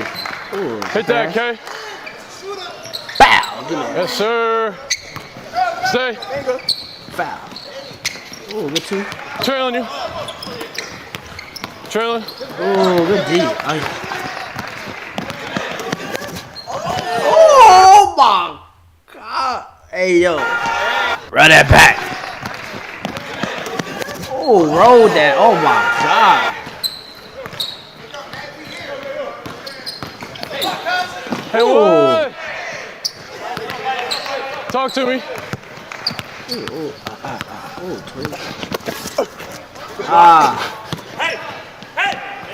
Oh, good too. Good weight. Patience, I guess.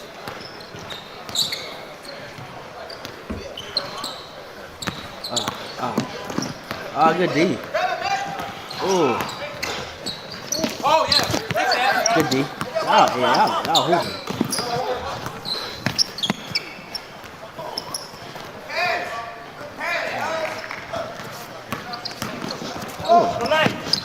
Get up. Ooh. Where? Ooh, good dive. Oh my God. Bow. Oh. Talk to these niggas, man. Baba boy. Oh yeah. Bow shooter. Oh my God. Shot, K. They say he a shooter. Bow. Good Pop shot, that. K. Damn. Come here. By yourself. Ooh, come here. Oh. Good go. Kawhi Leonard. Bow, look. Mid-range, Kawhi Leonard. All right, Chase. Kill him, Kai. Peace. Good D. That's all me. You're all right. I'm bad, too. I got to get that, too.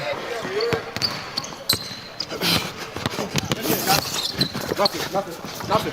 Oh, Bubba. No, come on. Yeah, I want the ball. Watch out. Let me get an easy one real quick. Why not?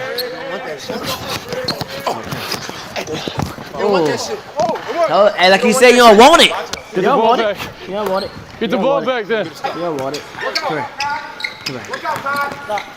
Ooh. Bow. Good head. Hey, good D. Let's go. Watch out. That's a little boy. Oh, shit. Good D. Ooh. Good. Yeah. Ooh. Kawhi Leonard. Bow. Damn. Ooh. James Harden. Oh my mama, these niggas like all brand like NBA players. This is so crazy. What the? That's not 12? Look, James Harden. Look like James Harden. This is crazy. You say you going over Deuce, right? Yeah, but it was 10. It was 10-11 us. We had 10. Yeah, so that was a 1. That's a 1 or a 2? That was a deuce. That's behind the red line. That's behind That's the red a 2? line. That was a deuce. It's usually the black one. If it's that one, then that's not a 2. Throw it. Damn.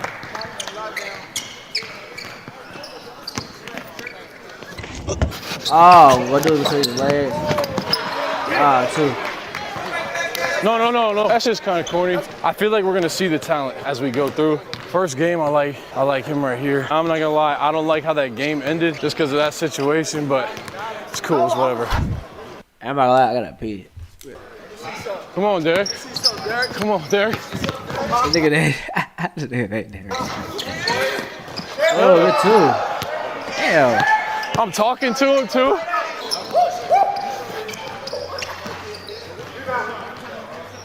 Ah, damn. Good board.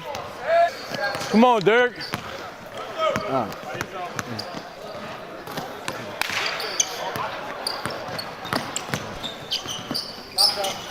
Ooh. Oh, they got a hit. Ooh, good pop. Damn. Good 2. They playing 1 or 2. Okay, it's like they shooting 2. Ooh. Good pass. Good no look pass. Kayvon's hooping. Oh shit.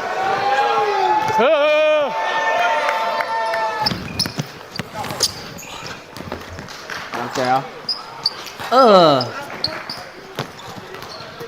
Got to though. Ooh. Oh, what the heck?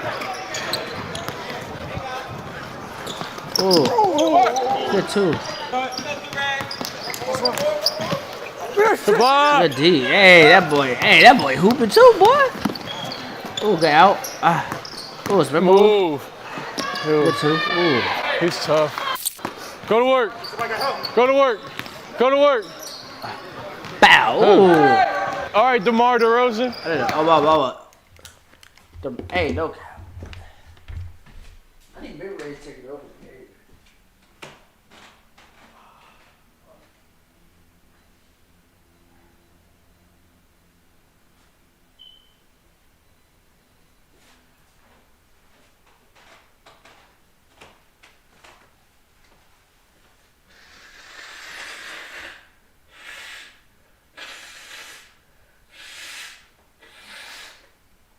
Oh my God.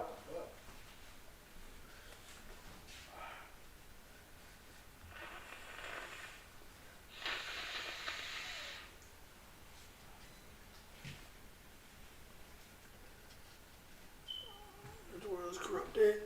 I mean, I don't know this shit.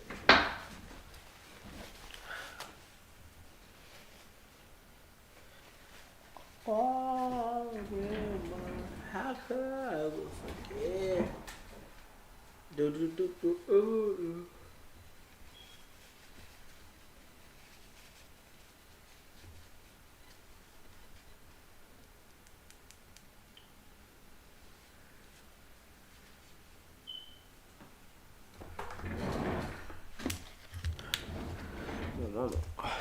I'm there. Oh. Oh, good 2. Say ball.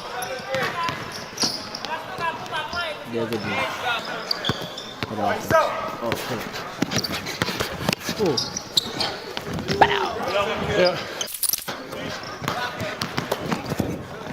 Oh.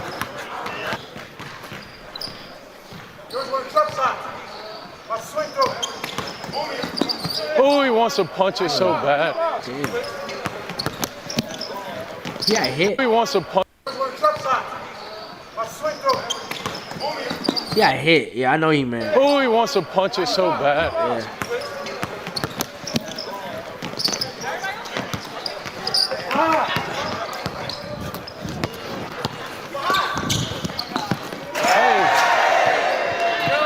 Shit, boy. Defense to offense, baby. Oh, God. What the fuck? Damn, that's a fucking school bus? Goddamn. Ooh. Oh my God, that would have been nasty. By yourself. Good D. Good help. Good D. Look at this defense. Oh, damn. Look at this D. Pause. Good D. Look at this D. Hey, okay. Oh, yeah. Hey. Ah, come on, Kawhi. Tough. Yeah. Oh, throw it up. Oh. Good bucket. Good 2.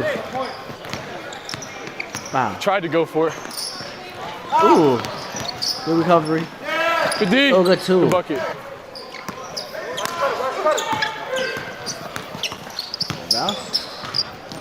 Foul.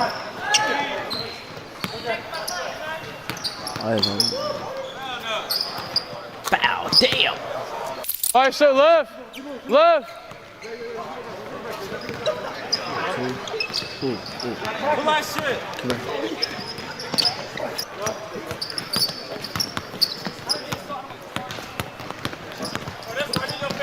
Come on, shot clock.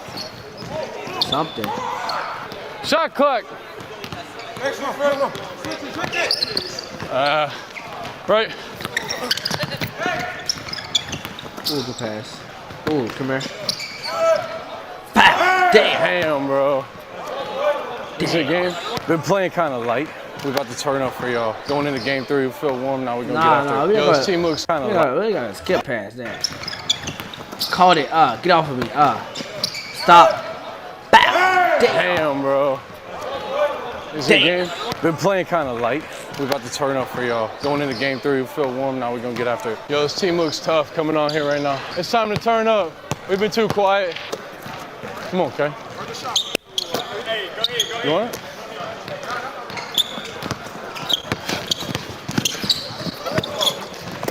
Damn, yo. Oh my God. Exactly. Damn, good D. Come here.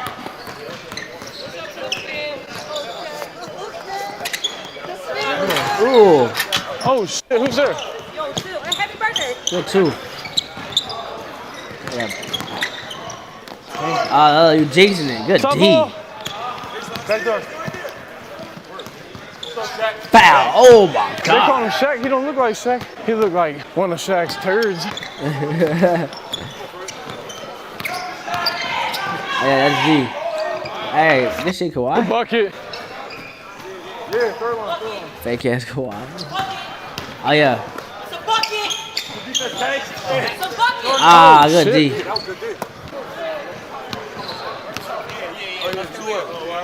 He like he like a skinny Anthony Davis. What the fuck? Like a damn. All right, Kay. He like Trae Young and Hey. like Trae Young song or something. Or like a skinny agent 00. Come here. Oh. That's a big body. My bad, Kay. We gotta help you rebound. You don't want him back, Kay? Oh. Let's step back. Oh my God, I would have been there. Going to LA. Come on, darling. Yeah. Oh yeah.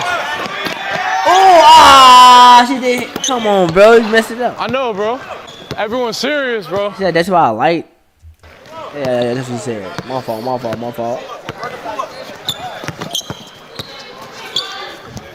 Bow. Damn. There we go. Get some action in. Good D. Ooh. Good D. Good D. Like that. To the basket, Shaq. To the top. Come on, Kawhi. Good D. Good, let's go, Kawhi. Look at that. Watch out, Chase. Come here. One more. Oh, good dime. Good two. Pass. Left. Yeah, he played like Kawhi for real.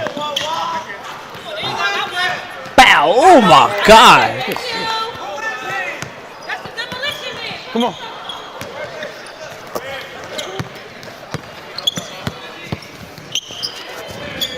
Bow. Oh. I only got to see one.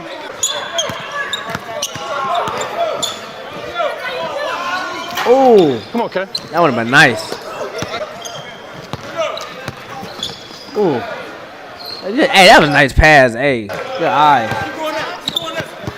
Ooh, behind. Oh, between your leg. And what? Oh, that would have been nasty.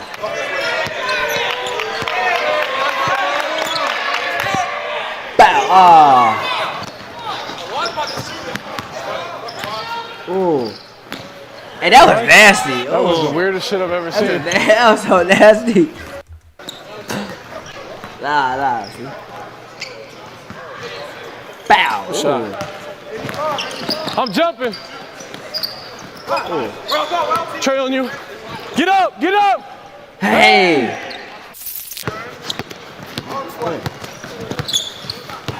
Ooh. Hey, that was nasty. Nah, that was nasty.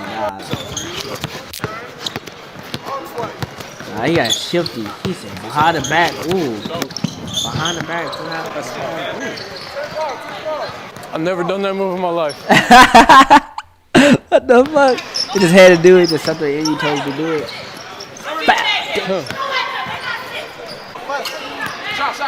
Game over, okay? Oh, that boy went. Look, stop calling you. Come on to the game. Step back. Bow! Oh my god. Oh shit. Foul. Good move. Come on, Kawhi. Work, bro. Oh yeah.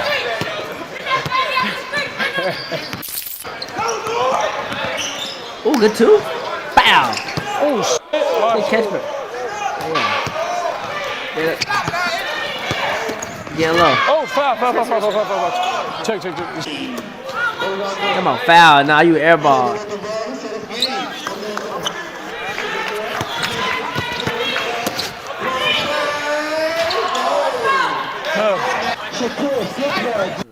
Nissan has hired some of the brightest black music creators to work with. Need one? Game over.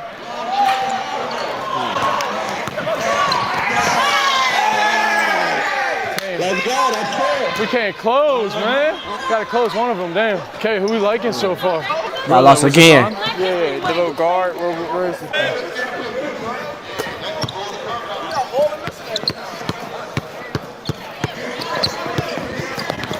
Oh, broken. Oh. Look at this shit.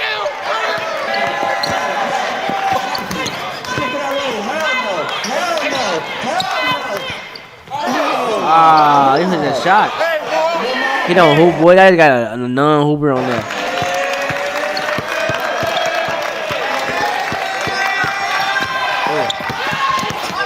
Oh, good too. I'm in my Scar Philly bag, bro. Nah, bro, you gotta do that. Don't hoop. He don't hoop, boy.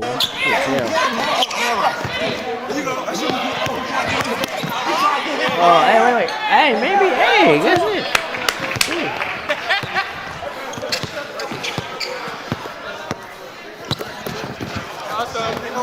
Bow! Oh!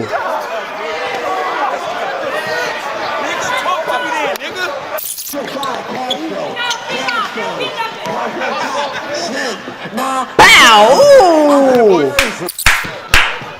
That's a back and forth. Hey! Yo, what the?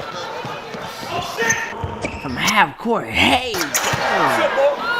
Yo, what the fuck? I'm confused, bro. Come on, let me get a few more over here. Yeah. Oh my god. Nigga, what?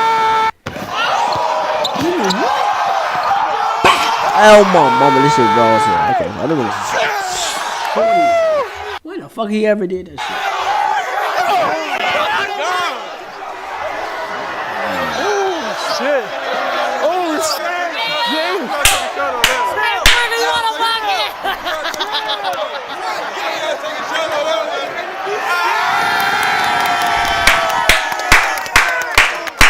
They finna fuck him up. Hey, Fred, game over, Fred. Tough, Fred. Damn. When that nigga ever did that shit, that nigga evolving. Oh, good D, Kayvon. Come on, Chase. Come on, Chase. Come on. My bad. You know, like, when you do something crazy and you get a whole bunch of confidence. Oh, shit. That would've been nasty. Damn! Who was talking to him when he said that?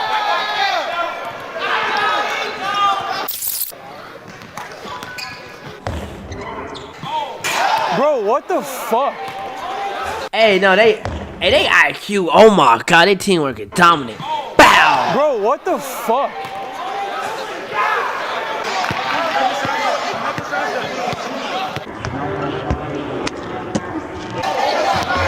Bow! Oh my god!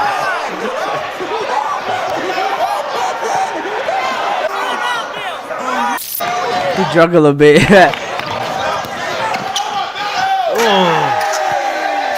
Yeah, finger. This nigga Dragon's front, this just killed me. What the fuck?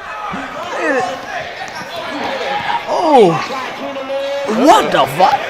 Steph Curry? Steph Curry? What the fuck? This is legacy. Oh my God, broke him over it.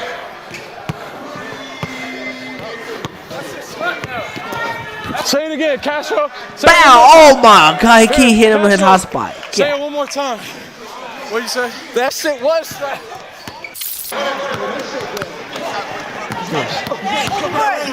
Oh, he dunks too. What? Bow! Oh my God! Hey, let's just go back and forth. Bow! Oh! That nigga killed me. Boy. Now this is a game right here. This is so nice. Bow! Oh! He's so. Game. He's so. He said, give me height. Half court. Bow! Oh my God! Fuck off my court. Everybody. I'm out. That's my CGI. Yo. Right there. Good work, boy. That's what I'm talking about. Yeah, bro. Let's go all of them. Yeah. You ain't lying, bro. I needed that shit for real. To close out Frig Bowl, we got a one-on-one. Winner of this game is going to be flown to LA this week to play against the winner of Kansas City. Basically, Frig Bowl this week is going on during the Super Bowl. If you guys didn't notice, I'm wearing a Kansas City Chiefs shirt just to piss y'all off. Damn. Brandon Johnson is too extreme for Chicago. Hey, that shit crazy as fuck. What the fuck? How did he do that? Raise taxes on the middle class and drive jobs away from Chicago. Brandon Johnson, a change for the worse. Look, Hogwarts, bro. I gotta get it. It looks so fun. I'm getting it. Honestly, because I'm going to wear an Eagles shirt next week, but it's cool. 1 game to 7, all ones. We just need as much energy as possible. We got my boy Nigel, AKA Knicks, right here. And we got the Philly Kobe right here. Hey, we going, you guys want to shoot for it? Shoot for ball. Bow. Ball in. Let's go. Turn up. Yeah, bro. Ooh, damn, that would have been nice. I think he's got this. Well, I mean, he's on my team. He was working, bro. He played more games. He might not have as much energy, but I still got him winning this. The little kid gave him back. Oh, yeah. Bow, the little kid gave him hope. 1-0, going to 7. Oh, come here. Ooh. That's a foul. That's a little foul. But it's alright. Dude, that bitch on the backboard. Caught it with your fingertips, man. Ooh. Good move. Oh, okay. He's copy and pasting stuff. Oh, come here. I don't know. Bow. Good too. Ooh. Ooh. He should step back one good time. That would have been nice. So 2-step. Foul. No, flick for real. Good too. Come on, bro.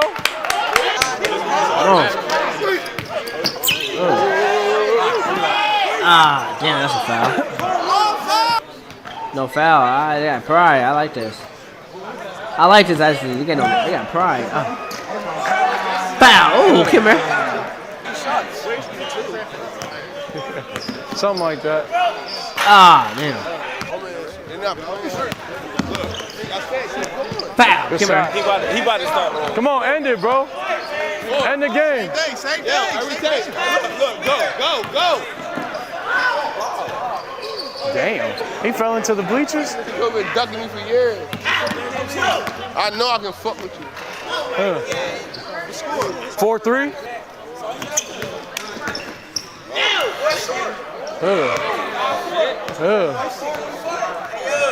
Come on, come on. 4-4. That shit broke. Shoot that shit.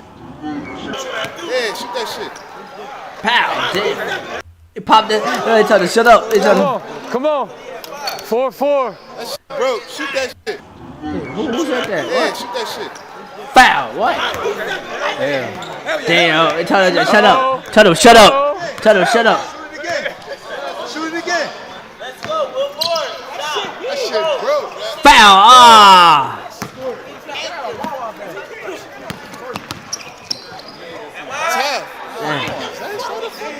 Little halftime right now. Timeout. Side. Good two. We need that. We need that. He's winning right now. Come on, Zay. Snap into it, bro. Walkie. Come here. There you go. Come on, 6'5". Higher. Got him. Got him. Got him. Foul. Come here.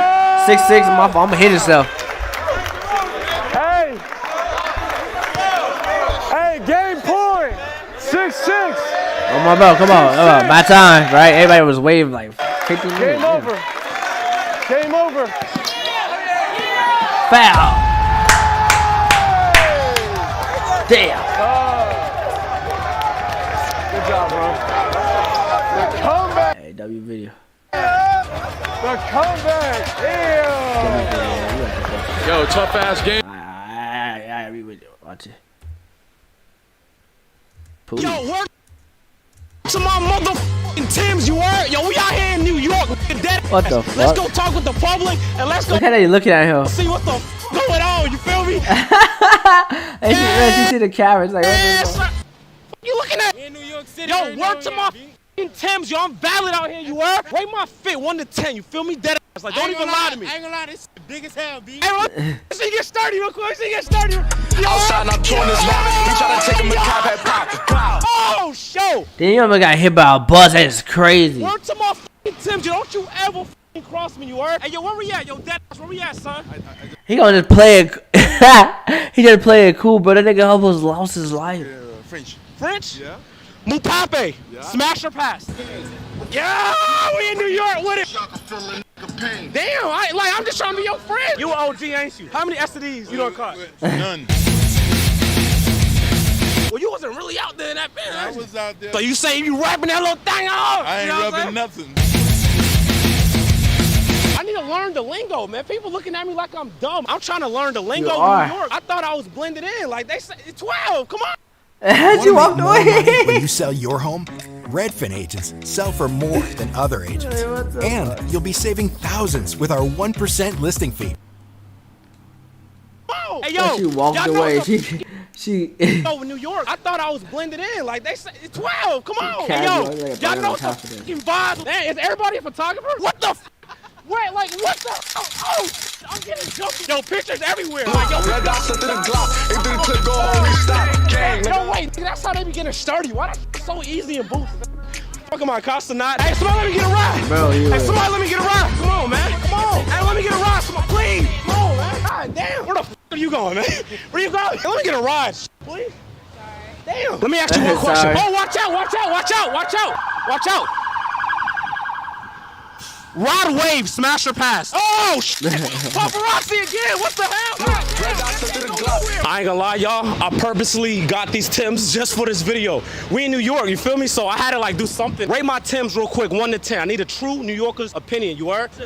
They valid? Okay, now listen. Rate the fit though, real quick. My son was valid in 04. 04, he would have been a Yeah, man. yeah. But like now though, sound like he just came home fresh to the homeless shelter. Is my Timbs valid or not? Come on, Paramore. You don't look like an undercover cop at all. Don't worry, like you're blending in. Nah, like I'm dead ass. Like I personally wouldn't guess that you were undercover. Rate my Timbs right now. Yeah, I don't know. Damn, nigga. Who the fuck is it? Liza Koshy? Where y'all from? France? Le besoin de français, de retour de fit. Where'd the undercover cop go? What you mean by hop on, hop off? Yeah, not past, I mean pause. Damn, Is you want Chris too smooth? How much your fit cost? Oh, I see you dripped out. Talk to me now. What religion do people in New Mexico speak? Muslim. They'll never be able to mess with me with the raps, mess with me with the scraps, mess with me with the cows. I ain't got to be strapped. You ain't shooting nothing, but you're out. Where I'm from, we call that front.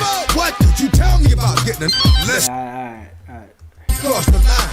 Blast. I know I just hate a player front, and if you ain't built like that. All right, y'all, before we continue with this video is sponsored by Prize Picks. If y'all love to make daily sports picks like me, make sure y'all download the Prize Picks app. Right now, I have you guys with a 100% deposit bonus code. If you put in 10, they'll match and you have 20. Instead of doing picks, we just had to change locations. We in Chinatown right now. Let's go talk with the New Yorkers and see what's really going on. Let's go. Bro, everybody probably think he's like the most weirdest motherfucker ever. I heard Chinatown be giving the craziest discounts when it comes to literally anything, you feel me? Let's try to see what type of deals we could come up on. Real niggas. Hey, who said real niggas don't be watching my shit, man? They gonna say, yo, he got the wolf on the camera. Hey, there we go. What's up, Harlem? The big wolf. Appreciate you, gang. For surely. That 500 act white.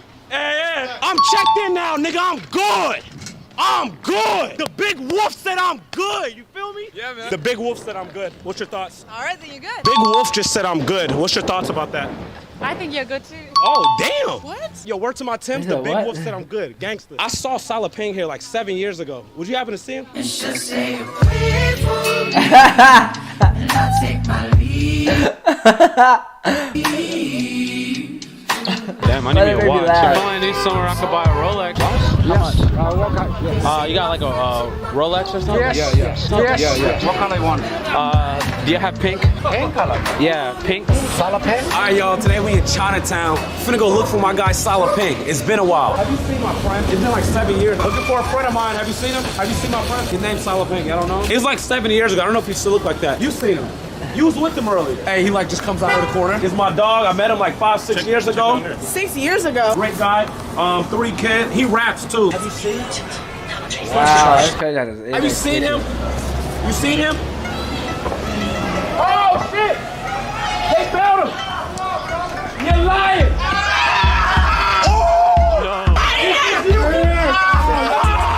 What? What the fuck? There's no way. What the fuck? Salah Payne?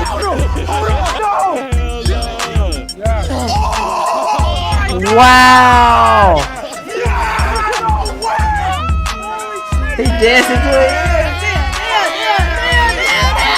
There's no way. This is you. Salah Payne? Holy shit! We found Salah Payne. Salah Payne? You like a mob boss. Yo, how many stupid. people What have you the set up in? fuck? You heard we in Louis Vuitton right now. Give me a tour on this. Fuck that shit so stupid. Yo, damn.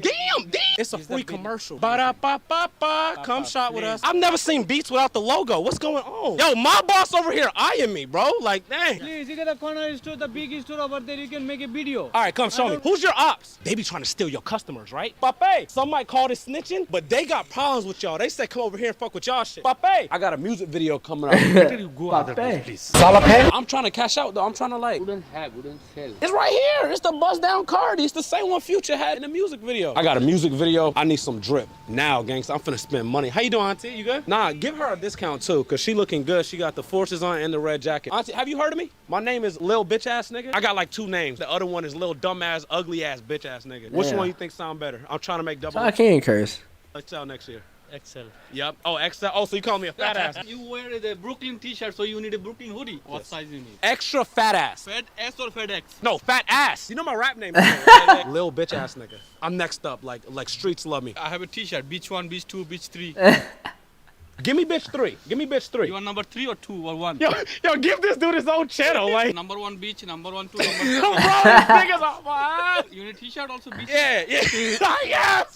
He got shirts. It say thing 1, thing 2, and thing 3, but instead of thing, it says bitch. We about to be dripped out. We gotta have that shit on. Come on, you got customers right here. I'm attracting customers. But I'm not a computer, brother. You know what? You look like a computer. No. Fuck McDonald's. I know, fuck McDonald's. Literally. No, I've never had McDonald's. It's like the cool people coming around at night there. I'ma say it. Fuck Paramore. What is going on? Where'd y'all just come from? Slipknot concert? Yo, I got 90 customers. I need like a 90% discount. We all ready to buy. Look at this. You never seen this much customers since a Black Friday in this bitch. I'm not a computer. You looks like a computer. All right, let me see how much cash I got. Otherwise, I'll go to the car and get the other one. Let's do it. Oh, whoa. What the fuck? There's too many of us. You said you were buying a Damn, I didn't know I really brought the Slipknot concert. Now, hold up, nigga. I'm not Mr. Beast. Where you from? Bangladesh. I mean Bangladesh Balabashi. Bangladesh, Balabashi. I am Mexican. Oh, you're Mexican? Bengali Mexican. Oh, shit. When the fuck did they do that? Where's the bad Bengalis at? Bangladesh, very nice people. You ever seen a Bengali with a BBL? Where the bad Bengalis who like niggas like me? Long night with the boys. Club closed at 2 a.m. It's 1:50. Bad Bunny come up to you and say, what you doing? I got 30 cash. No. I'm gonna give you a full commercial right here. 55 my street, you heard? Come shop with my guy. Damn, move out. Come on, twin. I'm making my video. Hey, yo, we at 55 my street. Come shop with my guys right here. Y'all in goddamn Chinatown. You feel me? Tell them. Yes, come to my store. Yeah, come to my store. Here I go. Here I go. Here I go. Here I go. In just Is it 36 worth weeks, it? Universal Technical Institute can train you for a career in welding. If you like the idea The way to Times Square. Let's go ask some locals and some tourists and see what's really going on in New York City. Let's go. Oh! Is this valid? Name any WNBA player. LeBron? Huh? Is that name a W? What religion do the people in New Mexico speak? Spanish. Damn! No! What's the capital of London? What the fuck? These people. What is going on? You got the Cleasy on? You can't answer a question? Of London? Yeah. Do you know? Do you know? London. Paris. Paris? No. No! Anybody here graduate with at least a 1.1? How many states are in the U.S.? 50 or 52? Wow. You gonna listen to him too? No! Damn! What the fuck just happened? Hey, yo, this done, bro. I'm over here embarrassing myself. Hey, New York got the smartest cops, right? So we about to put it to the test. What is the capital of London? Bro, I'm from New York. So what is it? Take a guess. And these people supposed to be cops. What's the capital of London? Yeah, you an answer that, bro. What year was the U.S. founded? Damn, they fight for this thing. Look. What year was the U.S. founded? Like 14. What the fuck was that? 1400s, like 1451. Hell nah, nigga, what? Don't play with it. What you mean? I mean, don't play with it. What you mean? Whoa. I mean, don't play with it. What you mean? Play with it, don't play with it, don't play with it. What year was the U.S. What did founded? that mean? Boy, I don't fucking know. Before Christ, BC. You said before Christ? 1200 what? 34? Hell nah, nigga, what the fuck? Well, I'm not a U.S. citizen. I'm from the foreign country of don't give a fuck. Okay. Come on, baby, don't play with it.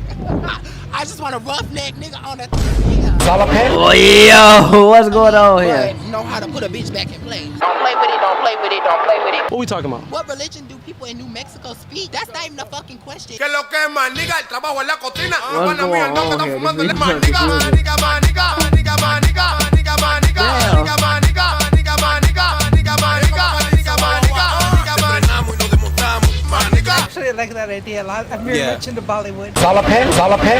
This video got almost 400K. What's going on here? These people like bots for real. What the fuck? Watch it fucking Fetty Wap study. Oh, what happened? Oh, wait. Yeah, baby. What's that? Blind in one eye.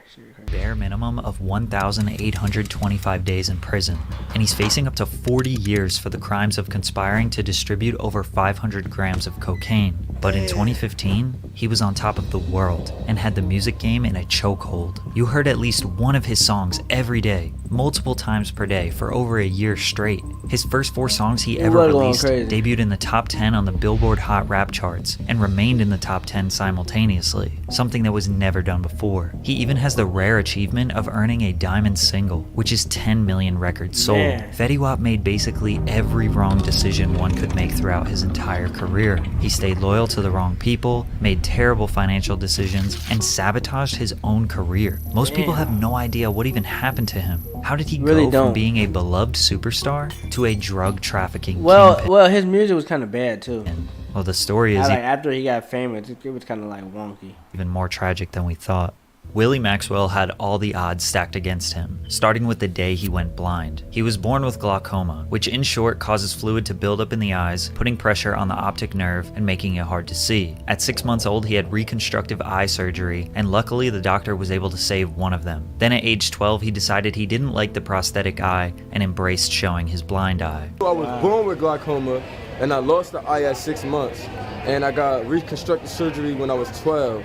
And I just stopped wearing the prosthesis because I didn't want to look like everybody else. To make matters worse, he grew up on the rough streets of Paterson, New Jersey, 22nd and 12th Street to be exact. Kids would bully him because of his eye, so he had to learn how to defend himself at an early age. However, he had one escape, and that was music. Willie played the drums alongside his father, his brother, and uncle in the local church. He was constantly surrounded by music and was putting on performances even as a child. He even took his talents to the school band, but Willie didn't like school, and the kids didn't like him, which led him to dropping out as a teenager. He got his nickname Fetty because he was always trying to get the money, but he never had a job, so he hit the streets to pay his bills. His family didn't support his lifestyle, so he resorted to sleeping on friends' couches and floors. As if times couldn't get any harder, I need more water.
he had his first child. He was broke with no plan and destined for failure until he met Monty, who introduced a way out. Monty was a local rapper in Paterson who introduced Fetty to the music scene. P. Dice and Knit the Grit were other artists who had a little bit of buzz in the city. P. Dice, Monty, Fetty, and a few others started calling themselves the Remy Boys, based on their love for Remy Martin's 1738 cognac. The third song Fetty ever recorded was Trap Queen. He always knew it was a hit, but it went unnoticed for years. Knit the Grit saw potential in the group and decided to quit his own rap career and start a production company / label called RGF Productions, and he signed them. But Knit was new to the business, and he needed help promoting his artists. He got connected with Muscle Team Fuzz, who is an OG in Paterson, rapper, CEO, community leader, among other things. Fuzz took Knit under his wing, showed him how to move like a boss, and how to get the support of Paterson. Fetty getting involved with these guys would be the best and the worst thing that ever happened to him. Damn.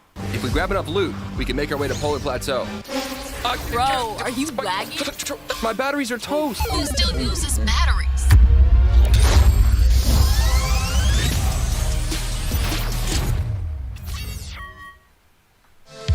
What was the point? I tried 3 different e-commerce platforms and none of them were working for me.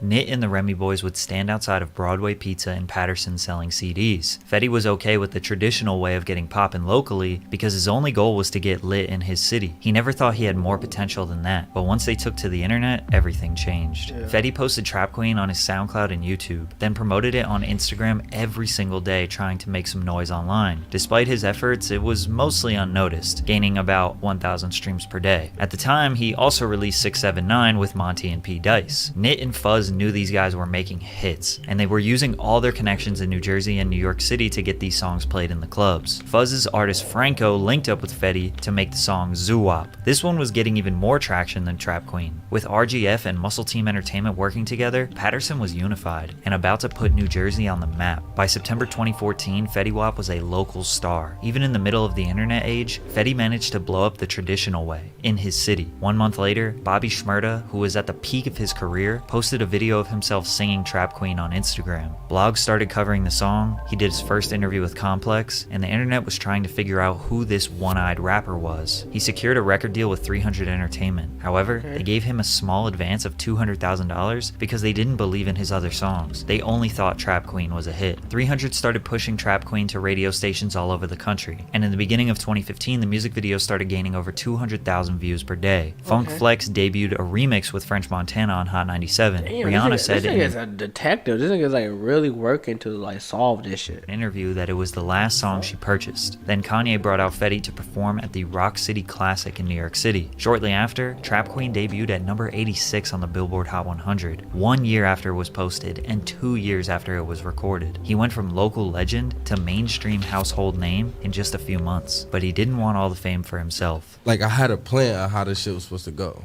You know what I'm saying? Like, and that was supposed to be Monty's record. That was Monty's breakthrough record. Like, he was supposed to, boom, all right, Fetty Wap goes on tour, Monty goes on tour. You know what I'm saying? Was it supposed to be Fetty Wap and then Monty on the tour with Fetty Wap? The record he was talking about was My Way. The now 3 times platinum record was supposed to be Monty's breakout single. It was actually Monty's song to begin with, but Drake heard it in the club, asked Fetty through Instagram DMs if he could remix a song. Fetty asked Drake if he could just leave Fetty on the hook, remove his verse, and just have Drake and Monty on the verses. But the OVO team kicked Monty off the song and released it on SoundCloud without Fetty's approval, and spoiled Monty's debut. The song was blowing up on the internet, but neither Fetty nor 300 Records ever really promoted the song. It wasn't even available on iTunes or streaming because Fetty didn't like the way Drake handled that business. Instead, they re-released the old track 679 to focus more on the Remy Boys. 679 hit Billboard immediately. Then a month later, his 4th single, Again, also hit the top 10 on the Billboard Hot Rap charts. By mid-2015, Fetty had his first 4 singles in regular rotation on the radio, but the man, that's a fucking classic. Them songs was good. Fame never got to his head. When he made his first $1 million, he gave it to Knit the Grit for signing him to RGF and making all of this possible. But Fetty spent his money recklessly. The most superstar thing I've done, I spent a lot of money. I can say that. Of course you did, because you don't know how to control your money. It's your first time having this type of money. You got it so fast. I'm not surprised. That tend to always happen to rappers. Or people who get money so fast, but you earned it, so I can't say anything. On this particular trip, I was like $8 million. Damn. On one trip. Yeah. Well, we go to the hotel, and the hotel like, yo, we don't have enough rooms. And I'm like, you know what? I don't want to hear this. Right. Call my man like, yo, I need a house right now. Right. They're like, you want to rent it? I'm like, nah, I'm just going to buy it.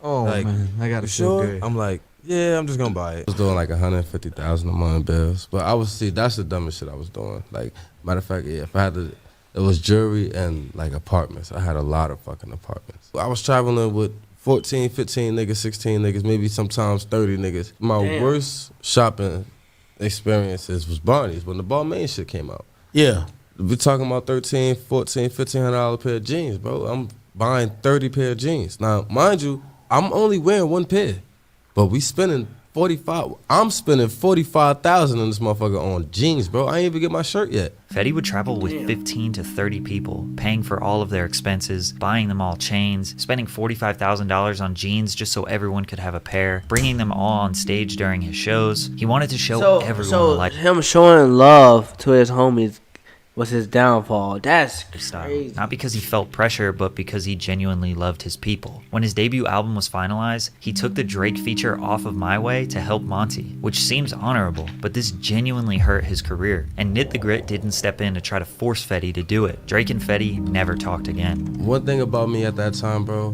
nobody could tell me shit. Like at that time in my life, like 2015, 2016, you couldn't tell me nothing. The selfishness part was me. That wasn't for nobody else. That was me. I knew a certain shit I could have did to make my shit better, but I ain't want to. Like, bro, a lot of shit that I went through, like I said, I'm happy all that shit happened. But yeah, for the most part, a lot of that shit was my fault, bro. Like, unfortunately, in the music industry, you have to make sacrifices. Fetty didn't care. His management let him be the boss and make the decisions. He felt more like a regular dude than an industry dude. He hated the idea of connecting with celebrities and networking. He thought it was all fake. He wanted to be with his real friends in New Jersey. He gave everyone from Jersey a feature for free. He hated interviews. He was quiet and humble. He focused on everyone but himself, which is respectable, but not marketable and not good for business. Unfortunately, no matter how much love he showed to the people around him, despite all the money he shared, it got bad for Fetty, and they turned on him. Yeah, everybody got that shit. Wow. It's always a fucking close that back door when this thing, but damn, bro, they ain't never backdoor him, bro. Everybody. What was the point? Refresh, level up, and enjoy. Hey, it's me, your dry skin. I'm craving something we're missing. The ceramides in CeraVe. If you from the hood, you make it out, it's the hood curse. It's like, so it go like this, right?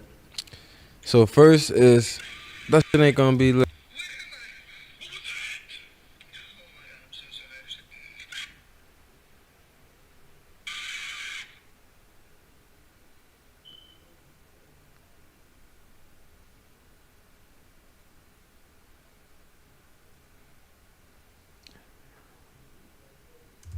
Then it's gonna be like, oh, he got some going, and then it's like everybody supporting you. Oh yeah, we gonna make it. He about to make it. And then when you make it, it's like, all right, well, he ain't come back and do this, and he ain't and that's the hood curse.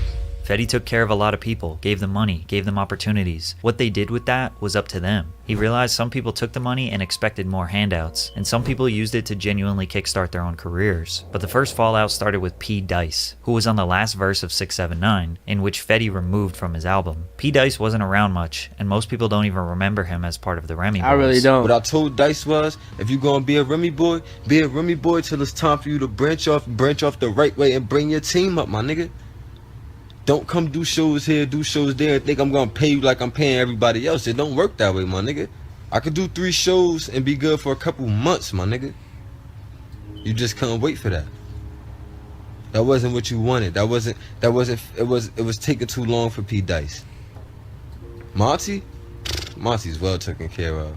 But Dice says that the beef originated with Tax G, a New Jersey rapper who claims that Fetty Wap stole his sound and look. Then Dice got into an altercation with Tax G, and in response, stole his sound. Bro, he got one eye. What you mean he took your look? Sound and look. Then Dice got into an altercation with Tax G, and in response, they pressed Fetty Wap and said, either we go after Dice or all of y'all. And Fetty dropped Dice to avoid the beef with Tax G. We don't know if Dice is telling the truth, but a video did go on the internet of him getting jumped. They ripped me with it at first, then I hit the ground, pop back up. That's when the tussle started. One of them was like, yo, what you wanna do? I mean, the other one was like, nah, it ain't that serious. And that's when the phone came out. That's when the recorder started, so.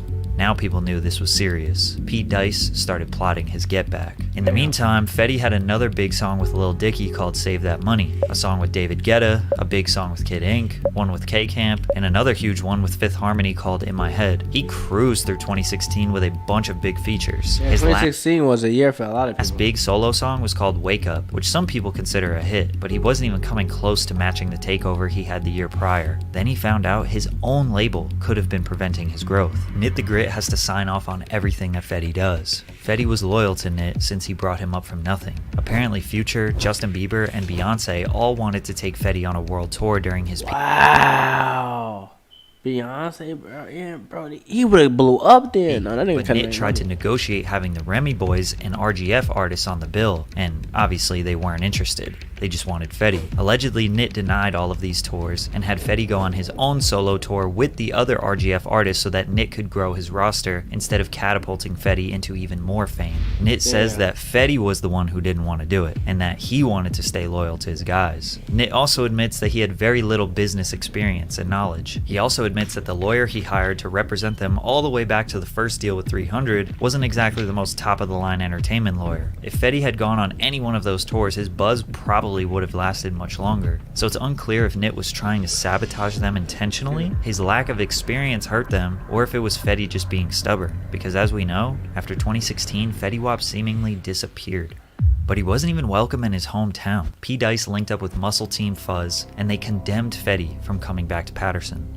So Fetty Wap, if you like that and you saying you run the city, we gonna be on your block shooting this video. You know what I'm saying? With your niggas.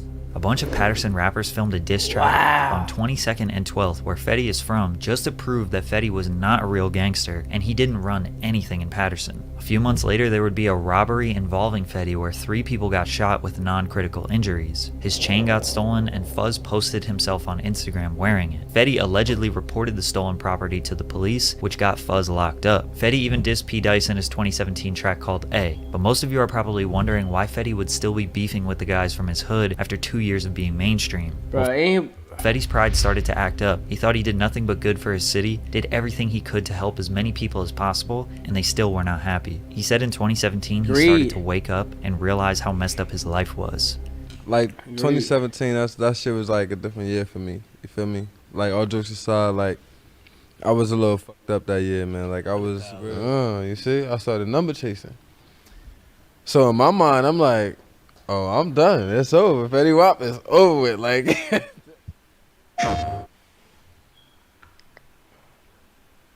Cast 5 spells in 15 seconds.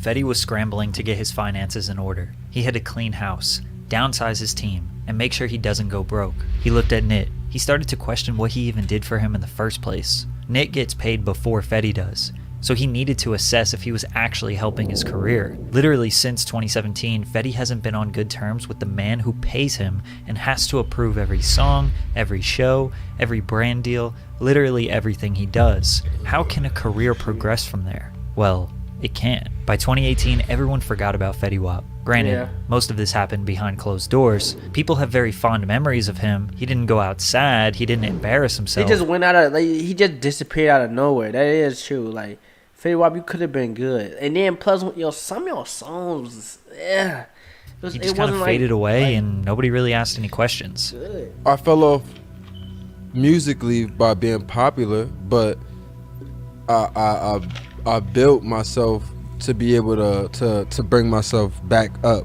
Despite spending money recklessly, Fetty prides himself on being very good with his money. But the charges he was found guilty on strongly suggest that it wasn't just his music money that kept him rich all these years. Damn. In October of 2021, Fetty Wap was arrested after he got off stage at Rolling Loud in New York. He was charged with conspiracy to distribute and possess controlled substances. The press release showed that the officers seized 16 kilograms of cocaine, 2 kilograms of heroin, numerous fentanyl pills, 2 9mm handguns, a rifle, a .40 caliber pistol, and ammunition. Maxwell, along with 5 others, allegedly trafficked more than 100 kilos of opioids, including fentanyl, heroin, cocaine, and crack, from the West Coast and sold the deadly drugs in New Jersey and across Long Island, officials said. Now this is big time, not just some small operation. However, a couple weeks later, he got out on a $500,000 bond. It was a big story for sure, but I feel a lot of his mainstream audience didn't even know about this. Plus, he went right out and did a bunch of podcasts, interviews, and went on a press tour for his 2021 album, The Butterfly Effect.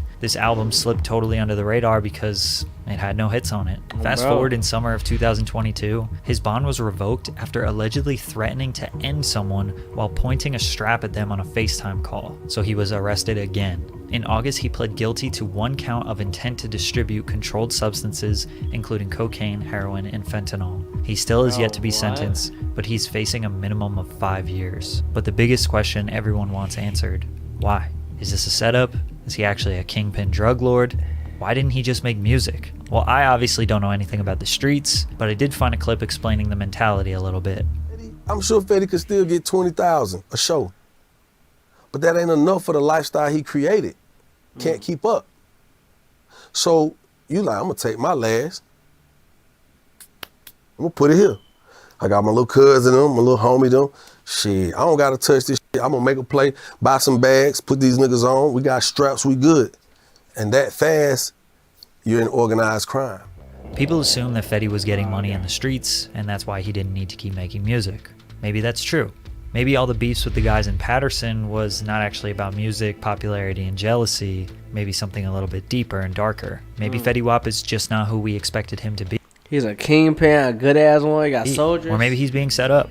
Which in that case, maybe his management is the reason why his career spiraled. They never believed he would be bigger than Trap Queen, and he had to fight to prove himself to his own team. That is true. And when he made multiple hits, his pride got in the way of advancing any further. Maybe his own ego got in the way, and he just simply did not want to be famous. In 1 year, he made enough money to last him a lifetime, and maybe he was okay with that. Just wanted to focus on being a normal person, just like you and me. Damn. When D.I. Your life is never gonna be the same. And speaking of another motherfucker, he said he never sold his soul, and they made 50 mil. mil. Is a term often used to insult someone. One hit, hey, designer made a lot of money too. Even though nothing really defines a hit, it's used to insult an artist who's only had one very popular, viral, or maybe Billboard charting song. I guess if someone is actively pursuing music, this is an insult basically saying they've already peaked and they won't ever outdo themselves, which is a pretty harsh burn. But what about someone who recognizes that they are a one-hit wonder and doesn't try to outdo their previous work? What about someone who embraces change and moves into a totally new career and becomes even more successful than their one hit? Today we are talking about Chamillionaire, a rapper who had one mainstream hit song, Ridin' Dirty, which gave him enough fame and fortune to escape music forever and move on into a new career where he would generate tens, potentially hundreds of millions of dollars. Damn. Look at all the jewelry, all the clothes, all the brand new cars, all the fancy houses. It seems like the general understanding of rappers is that they are filthy rich. Even your average upcoming rapper is probably flashing cash and flexing their lifestyle that they probably don't live. Most rappers are not as rich as they portray themselves to be. Fake it till you make it, they say. It's rare that these artists can amass tens of millions of dollars just based on their music. Why? In short, the music business is designed to get labels more rich, not the artist. It's often where rappers sign terrible people don't read their contracts for they idiots. Tracks, do not own their creations, and only make around 20% of the revenue that it generates. Chamillionaire saw the trap. He experienced what it was like to have a label take advantage of an artist. One time he even learned the label was hiding $600,000 from him. But the funny thing about it is, he never started music to get rich. I know it's hard to believe that a rapper named Chamillionaire isn't all about money, but his name is inspired by him relating to chameleons. Hakeem Sariki was an introverted guy who was very curious and very observant. While attending Jersey Village High School in Houston, Texas in the mid-90s, he watched kids at school freestyling at lunch. He sat back for weeks watching. What made the crowd react? He thought he could do it better than them. He recognized that people would go crazy when you rapped about someone's hat or shirt, so that they all knew you just thought of the line off the top of your head. You the poster boy for acne cream. So he practiced freestyling off the top of his head to gain respect from his peers. One of those peers was Paul Wall. They grew up on the same street, knowing each other since they were toddlers. They both attended Jersey Village High School, and Chamillionaire always looked up to Paul. He was charismatic, someone everyone wanted to be friends with. But Cam was more of a background guy. He liked to blend in and observe. They started a group together called the Sleepwalkers. After high school and a bit more experience in the Houston, Texas rap scene, they rebranded as the Color Changing Clique. They had no management. Paul was the friendly guy who made relationships, and Cam was the hard-headed businessman. They thought themselves to be kind of like a good cop, bad cop, where Cam was the bad cop. They would book their own shows, sometimes doing them for free, just to get their name out there. They recorded mixtapes and printed CDs all by themselves with their own money, and would drive city to city selling them. Cam even had a website in 2002 where he would sell merch, his own CDs, his friends' mixtapes. He had a mailing list that people could join, and even his phone number just posted out there. He knew the value of the internet way before every other rapper. Here's Cam in 2012 breaking down the intricacies of his old website. Okay, I'm gonna make a vault on my website, right? And in the vault, we're gonna have a leaderboard. So all of these fans are gonna do actions for me. I kind of use the military theme. You know, my company is called Chamilitary. So we started doing levels and badges. Like, you know, you could become a sergeant, a general, and all these different levels in the Chamilitary. So now these fans have bragging rights. So look, this is some of the stuff I started putting up in the award center. I put up a Mixtape Messiah plaque. This is one of my mixtapes. I went and made a plaque for it. I've got the original painting from my second album. I've got the jacket I wore in the Ridin' Dirty video. The reward actually gets sent to the fan. The fan sends me the picture. I upload the picture for everybody, and he brags to everybody like, haha, look at me with the plaque. The independent grind was rare at a time where most aspiring artists were focusing on getting noticed by a record label or another poppin' rapper. But all the major labels were based in New York or LA. So in Houston, Texas, they had to make their own way. Little by little, city after city, Cam watched his fan base grow in front of his eyes. All that grind, losing money for years, paid off in 2002 with the release of their first album, Get Your Mind Correct, which sold over 150,000 copies and was nominated by The Source as Independent Album of the Year. This album is a Texas classic and brought the duo to new heights. Unfortunately, all this grind and success just brought more animosity between the two. Why? They each had different ideas for how to continue their careers, so they decided to part ways. Paul went back to the legendary Swishahouse label and collective, whereas Chamillionaire focused on being his own boss and building a solo name. He released his legendary mixtape Messiah in 2004, which was a 3-disc record with 60 songs. This went on to sell 40,000 copies independently. He started his MySpace page in 2004 and had millions of page views. At this point, he had a forum on chamillionaire.com with 34,000 registered users. People would just go on here and chat about anything, like a private social media site. He had an email list with tens of thousands of fans who he could directly market his mixtape to. Not only was he willing to do the real-life grind of handing out mixtapes, but he also understood the value of social media and connecting with his fans online before it was normal. He started a custom car shop called Fly Rides. Most rappers are not buying the cars you see in their videos. They rent them for one day for thousands of dollars. Cam had tons of connections to rappers who needed cars, so he bought a bunch of them, customized them Texas style, and rented them to his rapper friends. Or if they wanted to splurge and buy one, he would be the guy they would go to customize their rides. He started a modeling agency called Masterpiece Mindframe, where he would get hip-hop video girls consistent work in the industry. And he started the Victory Tour Bus, where he would buy luxury tour buses with internet, cable televisions, showers, and rent them to his artist friends when they needed to hit the road. Cam was making this nigga's so smart. But he knew he needed a major label if he wanted to have a monumental impact on hip-hop. He started his own label, Chamilitary Entertainment, and landed a joint venture with Universal Records. How? A joint venture was one of the hardest partnerships to get in the early 2000s. Because he already sold 100,000 records independently, he had leverage. Plus, he visited literally every single other label and told them that he was comfortable with leaving without getting a deal. So Universal had no choice but to give him a good deal. At that time, most rappers signed royalty deals for a lump sum, let's say $500,000, with an 80-20 split favoring the label. But that sum is a loan, so they have to pay it back. The label would typically own the masters as well. Once a song or album generates $500,000, which in 2004 would be around 38,000 sales, with the average album cost being $13, the artist is no longer in debt, but will only earn 20% of the revenue. However, typically with a JV, you and the label are 50-50 partners. The label doesn't give you an advance unless you want it, but they spend all the money for producing, mixing, and marketing the album. Basically, they take all the financial risk and split the reward in half with the artist. Chamillionaire's first album, The Sound of Revenge, released in 2005 and sold 800,000 copies in its first 2 weeks. If they sold it at an average of $13, that's $10.4 million. If the album cost $1 million to make, which is very possible considering the wide variety of producers and features on the project, he still would have generated $4.7 million in 2 weeks. By the end of 2005, The Sound of Revenge secured 1.5 million copies sold, but the single from the album, Ridin', would go on to change his life. Nah,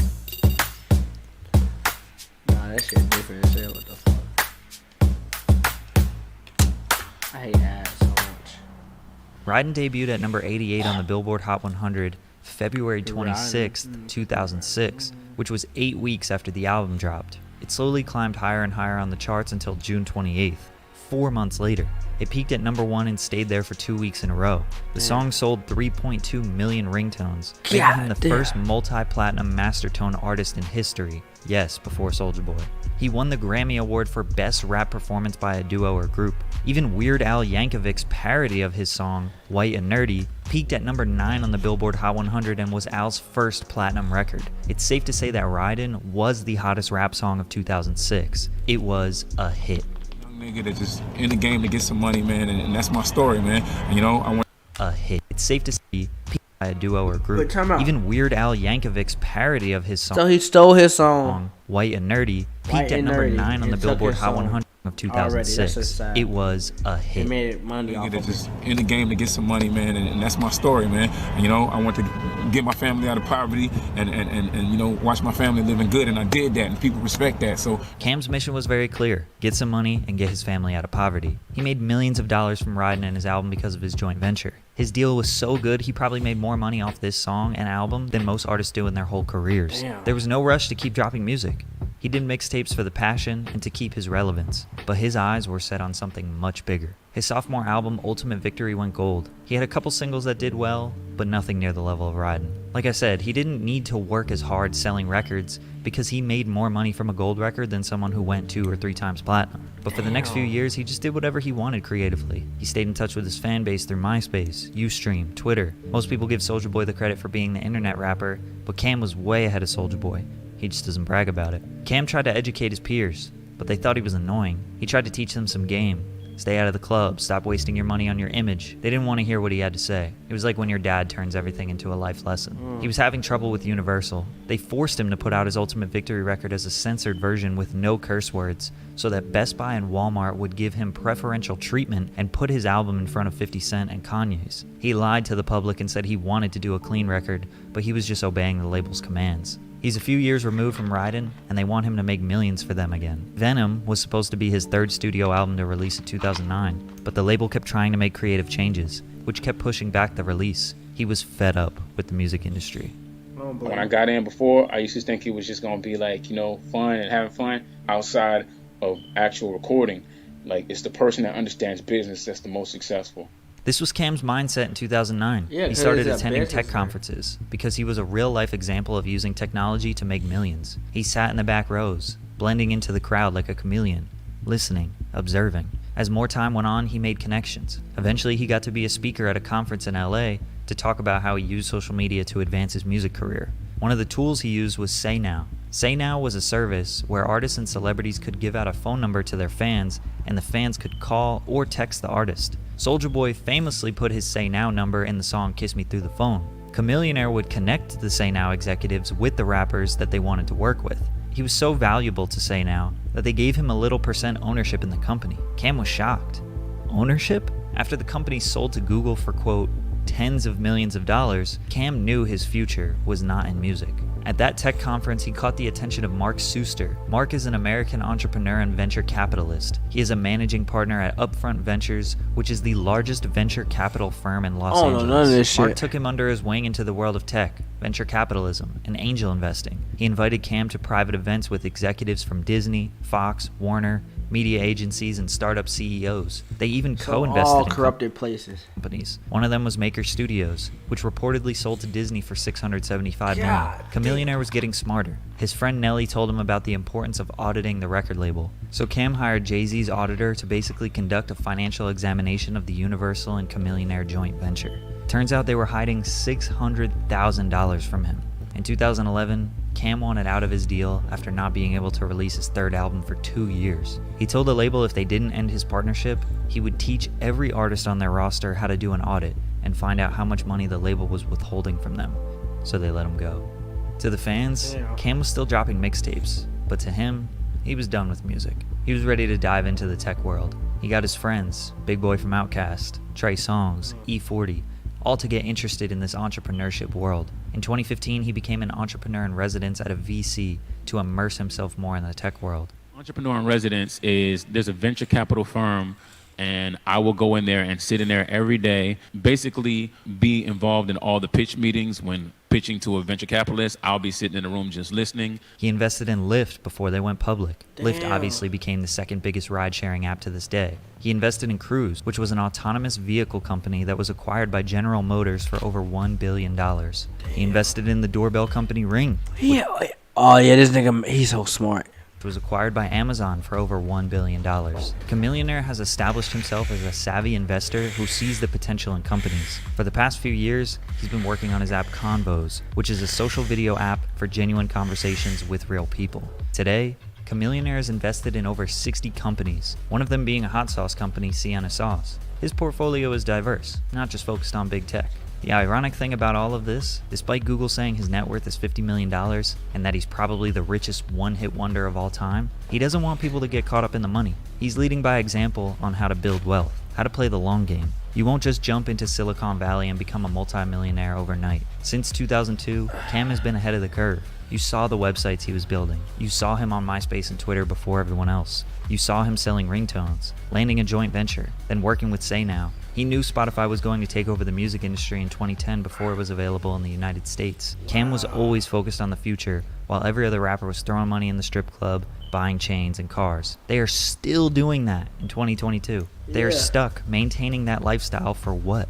Instagram followers? Look at what he wears now, worth $50 million, versus when he was a rapper worth just a few million. Chamillionaire didn't let the world define him as just a rapper. He got his fame, notoriety, and first fortune through music, then leveraged that to build a second career as a tech investor. Then he used his knowledge as an investor to become a founder of his own app, Convos. I'm not sure what Cam's next move will be, but I'm sure he knows it. And we probably won't find out until a decade.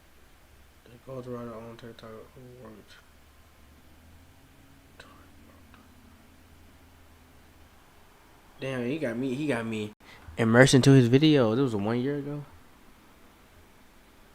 This TikToker with 4 million followers has written and or produced some of the biggest records of the past 15 years. 29 of those reaching #1 on the Billboard Hot 100. Love Yourself by Justin Bieber, Perfect by Ed Sheeran, I Kissed a Girl by Katy Perry, Diamonds by Rihanna, Moves Like Jagger, and many, many more. The year is 2004. A 16-year-old named Benjamin is cold calling record labels trying to show them some music, but they keep slamming the phone down before he can finish his sales pitch. Benjamin has to get creative. He goes online, scrolling hundreds of sketchy and unreliable websites trying to get the phone numbers of important people in the music industry. This is before Google had all the right answers. He discovers Jay-Z's lawyer's phone number. He calls and says there's a pressing matter that the CEO needs to address immediately. He gets sent through to the lawyer, but there was no issue. He just wanted to show him some of the music he made. Who cares about pride? Just keep calling someone until they answer. I wish I could tell you this is how he made his big break, but Benjamin Levin, aka Benny Blanco, doesn't actually belong in the music industry. Unfortunately, a lot of success stories in music involve taking advantage of people, being manipulative, and really using others as a stepping stone for you to get to the next level. The only other way is to be in the right place at the right time, along with having a massive amount of talent. You will come to realize that Benny, time and time again, ended up in rooms with massive stars almost accidentally. 1993, Benny is a 5-year-old who is obsessed with music. He has an old boombox and a couple of Nas tapes. He starts singing, then making beats on tables, pots and pans, hitting them with his hands. He messes around with the record function, layering recordings of his table beats and adolescent vocals, literally producing his first creations like a young prodigy. At age 9, he won a music competition through his school that allowed him to work in a real studio. He recorded his first rap song called Easy Life. After the session, Benny knew where the rest of his life was headed. The obsessive tween spent all of his free time making raps inspired by Eminem, and he would experiment with beat making. Every summer, he went to a Jewish sleepaway camp called Mount Airy, showing his friends what he had been working on all year. He even met his present-day manager there when he was just 8 years old. His older brother Jeremy, who absolutely adored Benny and wanted him to be successful, was in his freshman year at the University of Delaware and would bring Benny up to his fraternity to perform at parties. Benny was about 13 at the time. One of Jeremy's fraternity brother, Sam, was an aspiring musician himself, and I'm guessing he was a little bit music industry connected, because he had access to a nice studio, which I'm assuming was in New York City, and very shortly after this, Benny's rapping caught the attention of the Source magazine and Columbia Records. Before the internet, A&Rs had to be in the know with local musicians. Word of mouth was everything. And knowing a guy who knows a guy was basically the only way to get attention. Because shortly after Benny met Sam, he got noticed by Jonathan Schechter, founder of the Source magazine. Jonathan paid 13-year-old Benny $500 to make a couple of beats for a softcore porn DVD series he started called Hip Hop Honeys. Sasha, all interns must complete the Dunkin' Run. Meredith, medium coffee, milk, no You made sugar, $500 glazed to make donut. Amberly, jelly donut, iced coffee. All year round. You got this. Time for a Dunkin' Run. Add a $1 donut to any medium or larger coffee. I just switched to Verizon Business Unlimited. It is just right for my little business. Unlimited premium data, unlimited hotspot data. You know it's from the most reliable 5G network in America. When it comes to your business, not all bars are created equal. So switch to Verizon Business Unlimited today. Benny would slow down on his rapping from here on out and focus on production. Throughout high school, Ben made his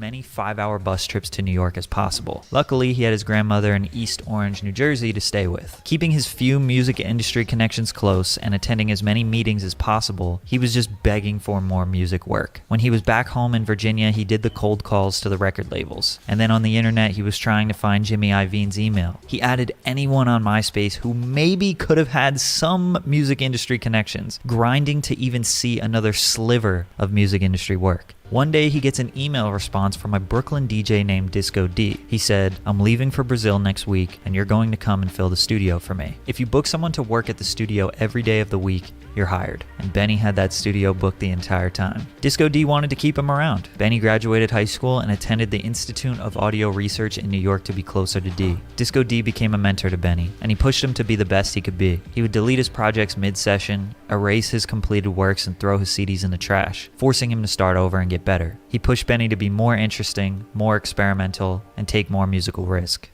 Disco D tragically passed away in 2007 by suicide. In his honor, Benny stepped away from hip-hop and dove into more experimental sounds. Benny wanted to work with D's good friend Naeem, aka Spank Rock. This is where the Bangers and Cash EP was born. Although the EP was experimental and a little left of center, they got picked up by the label Downtown Records. After a little bit of media coverage, local buzz, and industry buzz from the Bangers and Cash EP, a woman by the name of Marav from Songs Publishing reached out to Benny. She wanted to offer him his first publishing deal. It was in mid-2007 where opportunities started coming his way. The days of him begging for music industry work are about to be long gone. The publishing deal with Marav fell through, but she decided to introduce Benny to Dr. Luke, who's one of the most decorated pop music songwriters and producers in the early 2000s, working on songs like Since You've Been Gone, Right Round by Flo Rida, Girlfriend by Avril Lavigne, the list goes on. Benny has one meeting with Dr. Luke, in which he thinks goes terrible.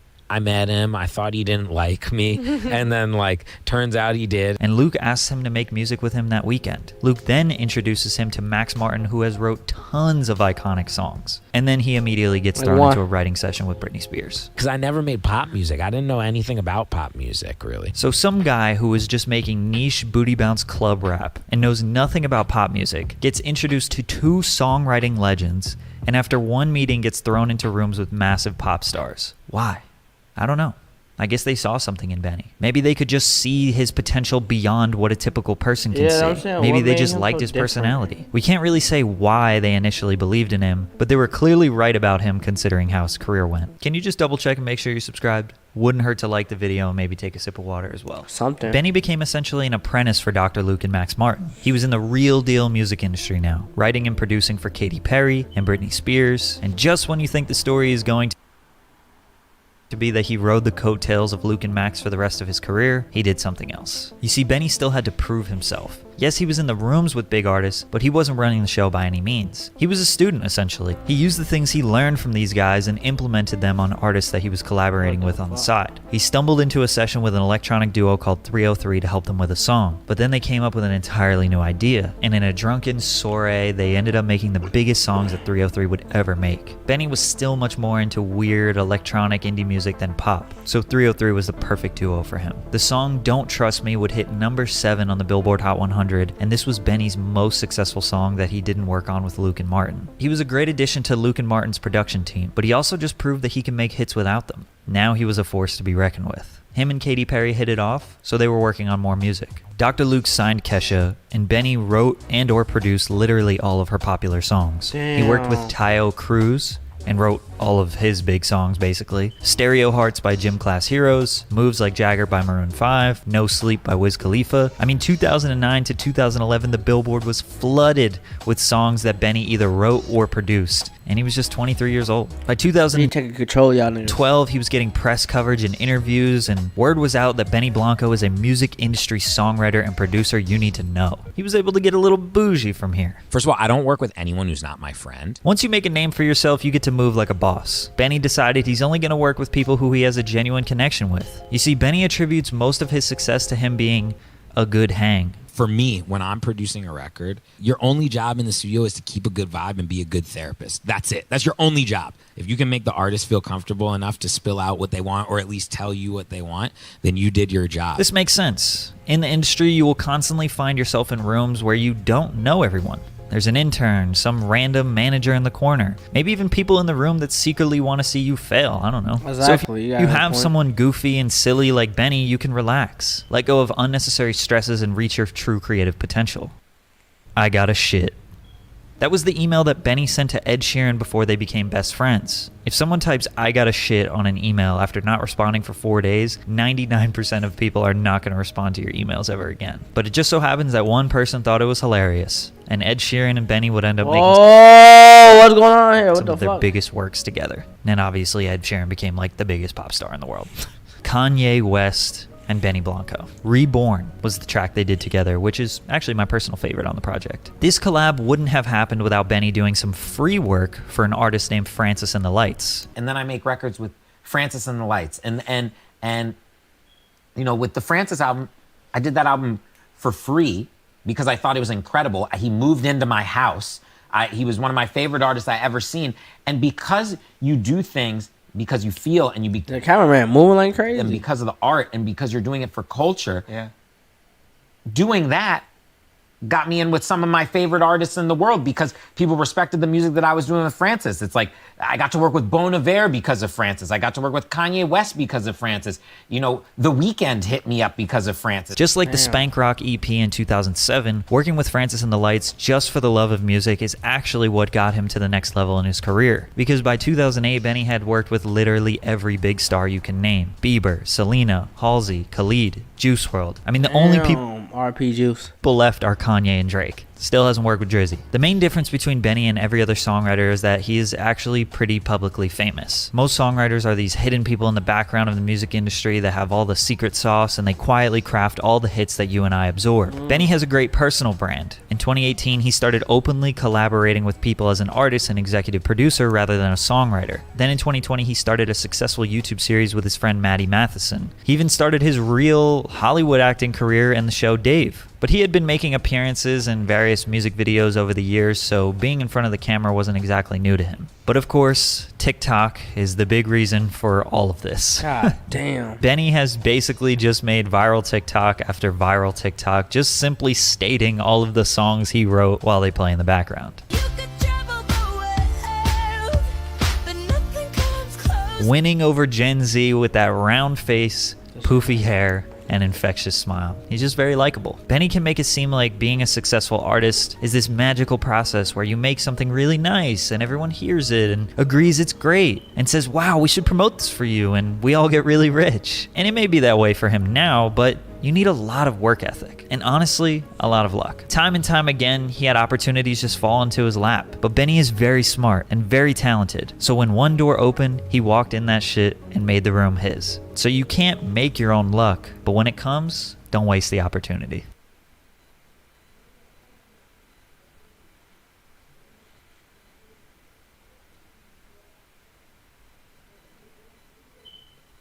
Shorty, it is not, boy. Andrew Tate. Hey, but this is I want to listen to this dumbass Ice Spice thing real quick. All right, Apple. Purdue University. Clearly you have taste. Apply now For at sevens, purdueglobal.edu. Jen Maurice, Maya Rudolph. Maya's fire, dude. So No, fire. she ass. But it does feel like you're missing someone. Take a look inside your heart. Is there any room for me? I won't have to hold my breath till you get down on one knee. It's the beat. It's the producer in the back. The producer always caring. You when I'm looking good enough. Did you ever fool me? Would you ever picture us? Every time I pull my hair, was only out of fear that you'll find me ugly and one day you'll disappear. Cause what's the point of crying? It was never even enough. Did you ever want me? Was I ever good enough? But boys are liar. Good boys are liar. He doesn't see her. You're not making For the producers, bro, this song ass. She suck. I'm not gonna lie, she suck. I don't know what she even talking about. The producer carried. She's like, the boy is a liar. He doesn't see her. You're not making money,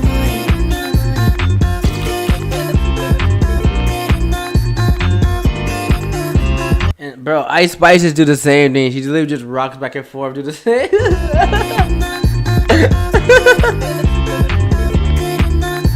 What the fuck?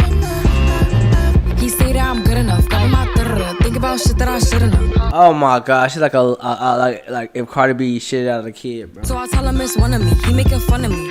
His girl is a bum to me. Like that boy is a cap. Saying he home, but I know where he at. Like, bet he blowing her back. Think about me, cause he know that it's fat. And motherfucker, like, yeah. What it been? Calling his phone like he'll send me a pin. Ducking my shit cause he know what I'm on. But when he hit me, I'm not gonna respond. But I don't sleep enough. She's literally like of Annie. I don't know if y'all ever watched that movie, but Annie had a kid with a black guy.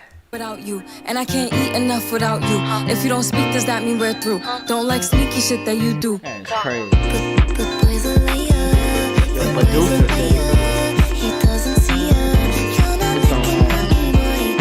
I can't do it. I can't. This song ass. I don't even fuck with my song. That's song ass. You. Watch it. Me kind of real quick. LVII, Livy. That says 57. Hey, YouTube is killing me too, man. They not trying to give me no sponsors, man. Not sponsored, but like clout. Oh, they rewrote all your damn. You been Mr. Beast?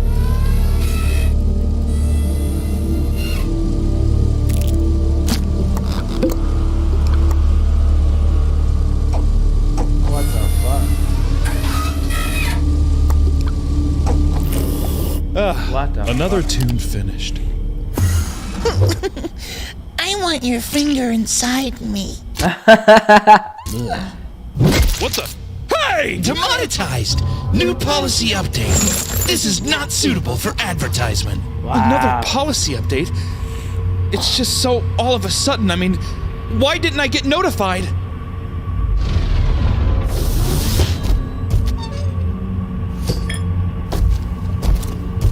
What are you doing? This video no longer is suitable for advertising. Wait, no. What? No, not Eddie! He was here before the policy change, please! No! We understand it might be frustrating with the new policy change, but at the same time, we simply don't give a fuck. What are you doing? I'm doing what I should have done long ago. I'm freeing myself! Freeing myself from your ever-tightening grip! No! You must obey the policies! The advertisers demand it! Help me, fellas! Keep him off my back! Quick. Set up affordable tiers. Yes! Amazing monthly perks. Oh my god. Polls and exclusive content. My god, it's wonderful. Hurry! Keep holding it back! I'm almost done! There! I've done it! I've signed up to Patreon!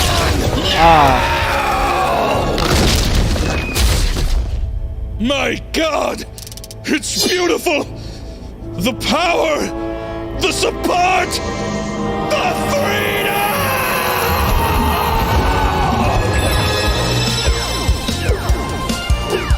Fucking, what's the name? Yeah, it is.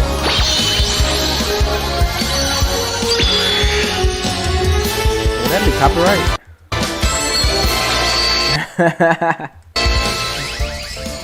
We don't need you anymore. My creations, they can live off the land. No, this is not acceptable! You must confine by my rules! What the fuck? This is so weird.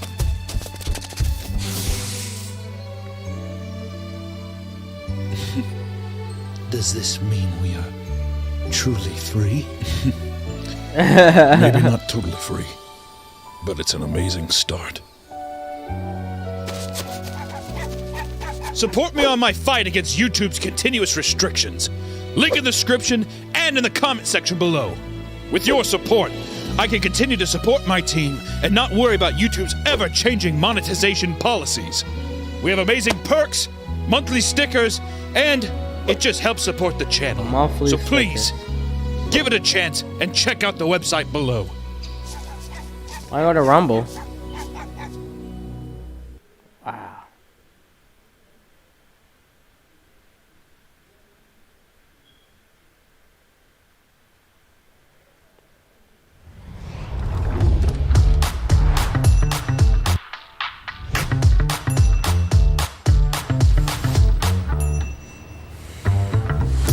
This is a comprehensive list of all the rappers that have passed away in the last 10 years. Damn, This list contains everyone from Juice WRLD, who had an accidental overdose, to OG rapper Coolio, who passed from a heart attack. However, when an artist gets taken out by someone else, it cuts a little deeper. Takeoff, PNB Rock, JD Youngin, Draco the Ruler, Young Dolph, MO3, King Von, Pop Smoke, Nipsey Hussle, XXXTentacion, and many others had their lives. Actually, all pretty good artists, to be honest. Like, damn, bro. Cut short by other people's actions. Damn, Although none Nipsey, of us no would reason. ever condone this type of activity, most people thought that Tekashi 6ix9ine Would've would been be dead, added yes. to this list. Yes, we thought so However, too. right now, Tekashi is living his best life. After he beat a RICO case by snitching on his whole gang, 6ix9ine is out free, traveling on private jets all over the world, and publicly making fun of every rapper that dies. A lot of people believe that Tekashi has a target on his back, and every single day that goes by, he is one step closer to his permanent demise. But Tekashi has survived everything we thought he couldn't do, and there are a few key reasons why. When 6ix9ine was released from jail, He moved pretty smart for a dumbass that's this to dead. In mid-2020, he remained quiet for a month. Nobody knew if he was ever going to show his face again publicly. To their surprise, the release of his song Gooba proved that he had no intentions of going anywhere. And to take it one step further, in the music video he embraced the label of being a rat or a snitch, after cooperating with the federal government to indict 12 of his former 9 Trey Blood gang members. Some of those men won't be getting out until 2030. The music video broke the YouTube record for the most views in the first 24 hours for a hip-hop song. Meek Mill tweeted that the song was trash and made fun of him for still claiming to be a gangster. Lil TJ said that he was the king of New York, and he doesn't like all that snitch rainbow hair shit going on in his city. Keep in mind that being labeled a snitch in hip-hop can potentially end someone's career, but a lot of 6ix9ine's fans empathized with him. He said his ex-gang members set him up, robbed him, assaulted the mother of his child, and even planned to kill him. Why would he remain loyal to the people that wouldn't do the same for him? Whereas his adversaries say that he shouldn't have gotten into this life if he wasn't ready to accept the consequences. All of those scenarios, or sending shots. Everything I was rapping about was really happening. Yeah. These rappers that rap about the shit that they rap about, they don't live. How you know that? Like, we don't believe that you was in a gang shit. 6ix9ine was willing to accept that he was a snitch, but he didn't want to be alone. He had a list of rappers he was going to expose on an Instagram Live to over 700,000 people, starting with Meek Mill. In 2019, Meek thanked a woman named Desiree Perez for helping him finally put his legal troubles behind him. Tekashi exposed that Desiree was a federal informant in the 90s. Perez, the wife of longtime Jay-Z wingman Juan Perez, became a cooperating witness for the DEA in the 1990s. After her 1994 arrest for possession of 35 kilos of cocaine, Perez struck a deal with the she got a lot of pictures with Jay-Z too. The Illuminati. Feds, agreeing to wear hidden wires to record her meetings with major cocaine traffickers. 6ix9ine was confused why Meek would make fun of him, but then go and work with a federal informant. He went especially hard on Meek since this was all a promotional campaign for his track called Trolls with Nicki Minaj, who had a previous intimate relationship with Meek. He then called out Future, who posted on Instagram, "I believe if you hang with a snitch, you a snitch, and deserve to expire." But Tekashi pointed out that Future hangs around people that 6ix9ine considers snitches. He then called out Snoop Dogg, exposing alleged paperwork of Snoop Dogg snitching in the 90s, and why you bringing up using a video of Suge Knight admitting that Snoop Dogg was a snitch as proof. 6ix9ine genuinely believes that any other rapper would do exactly what he did if they were in his situation. He doesn't like how rap fans and media pick and choose this pink ass hair this man got is so weird. Who can get away with snitching. But 6ix9ine seems to forget that him being a snitch is not the only reason why people may not like him. One main reason why rap fans don't like him is simply because he's annoying. Anytime someone tries way too hard for your attention, it looks desperate.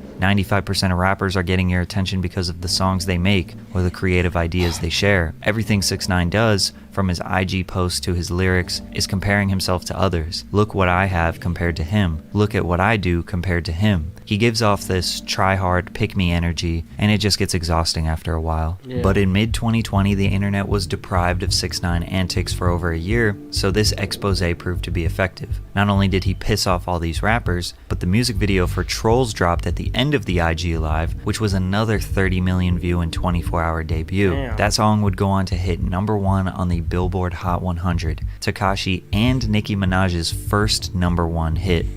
Oh, fuck yeah! Did I tell you? Did I tell you, nigga? Fuck you, I can't be stopped, nigga! But he couldn't stop there because he had an album to promote. 6ix9ine's enemies swore he couldn't go outside. He was only safe inside of his house. So he went to the dangerous south side of Chicago to prove them wrong. Before he showed up, he posted a video mocking Chirac rapper Lil Reese. 6ix9ine recreated a viral video where Reese was allegedly caught off guard, jumped, and then defecated on himself. People swore he was going to get himself killed for this. But when 6ix9ine was in Chicago, you could see at least 3 huge security guards watching around the corner. He was also seen at the mall absolutely swarmed with security. 6ix9ine would obviously be an idiot to walk around without security, and anyone trying to do something to him in public while he was around security would be just as stupid, especially considering his work with the federal government. But regardless, 6ix9ine's views skyrocketed and his enemies were embarrassed. Unfortunately, his album flopped. Tattletales dropped in September of 2020 and was projected to sell 150,000 first week, but it then went on to only do 50,000 first week. Rappers were clowning him in the comments. Trippie Redd famously laughed and mocked 6ix9ine for selling 50K.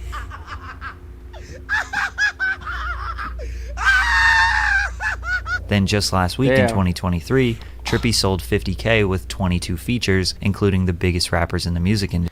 Damn. Hey, Trippie Redd, you got the only person who can really troll Tekashi is himself. He posted a video of him ripping down posters and passing out his album for free, begging people to listen to it. 6ix9ine fans immediately said that it's because he is blackballed from the industry, which is probably true. Anyone who associated with 6ix9ine would be risking their career and reputation. Artists, bloggers, playlist curators, he got no support from the music industry. Or maybe his music just isn't good. 6ix9ine's songs have sounded very similar since 2018. DaBaby and Gunna are known to be pretty repetitive, and it worked out for them for a while, but eventually, people get tired, especially when the odds are already stacked against you. Plus, a lot of the interest in his music was predicated on the drama and controversy it creates, rather than just simply how good the songs are. Tekashi just didn't bring anything new to the table with this album, and after this flop, he disappeared. His return in 2021 started with more beef. He pulled up on Meek Mill outside of a club in Miami.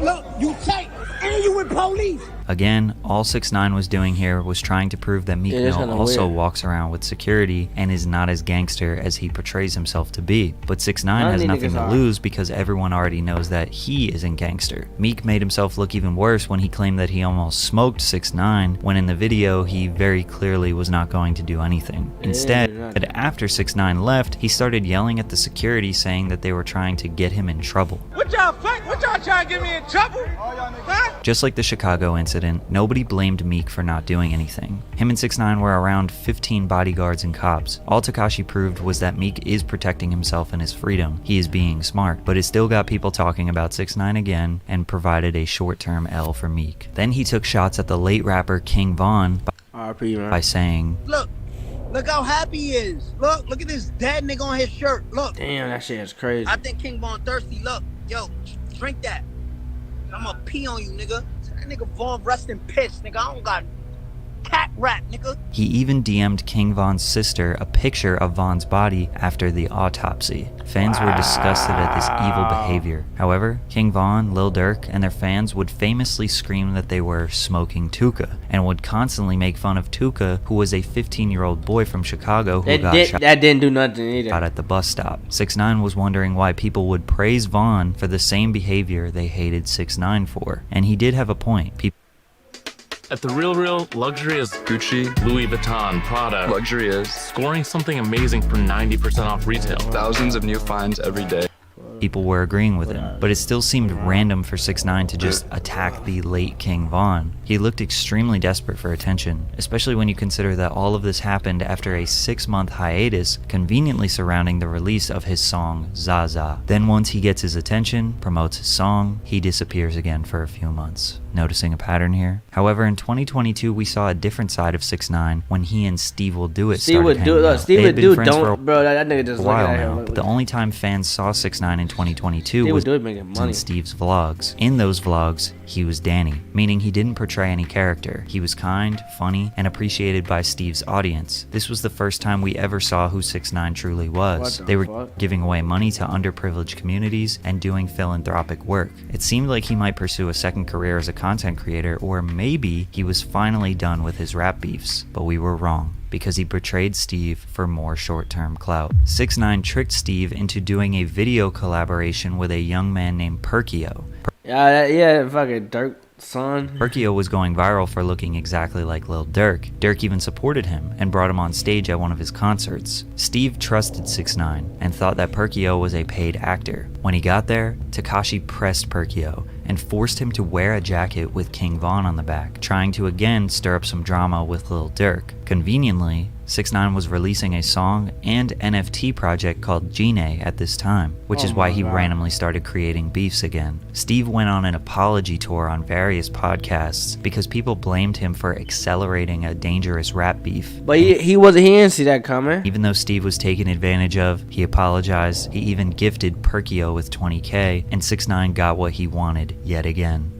But something happened recently that has worked in Tekashi's favor. Currently, Young Thug and his label YSL are facing a major racketeering case, similar to the one that 6ix9ine and 9 Trey were facing just 3 years ago. YSL is basically facing every charge from armed robbery to murder. Yeah, and we already know what happened to him. Gunna, man. Another 6ix9ine, bro. 26 members of the label were arrested in May of 2020. Damn, 26?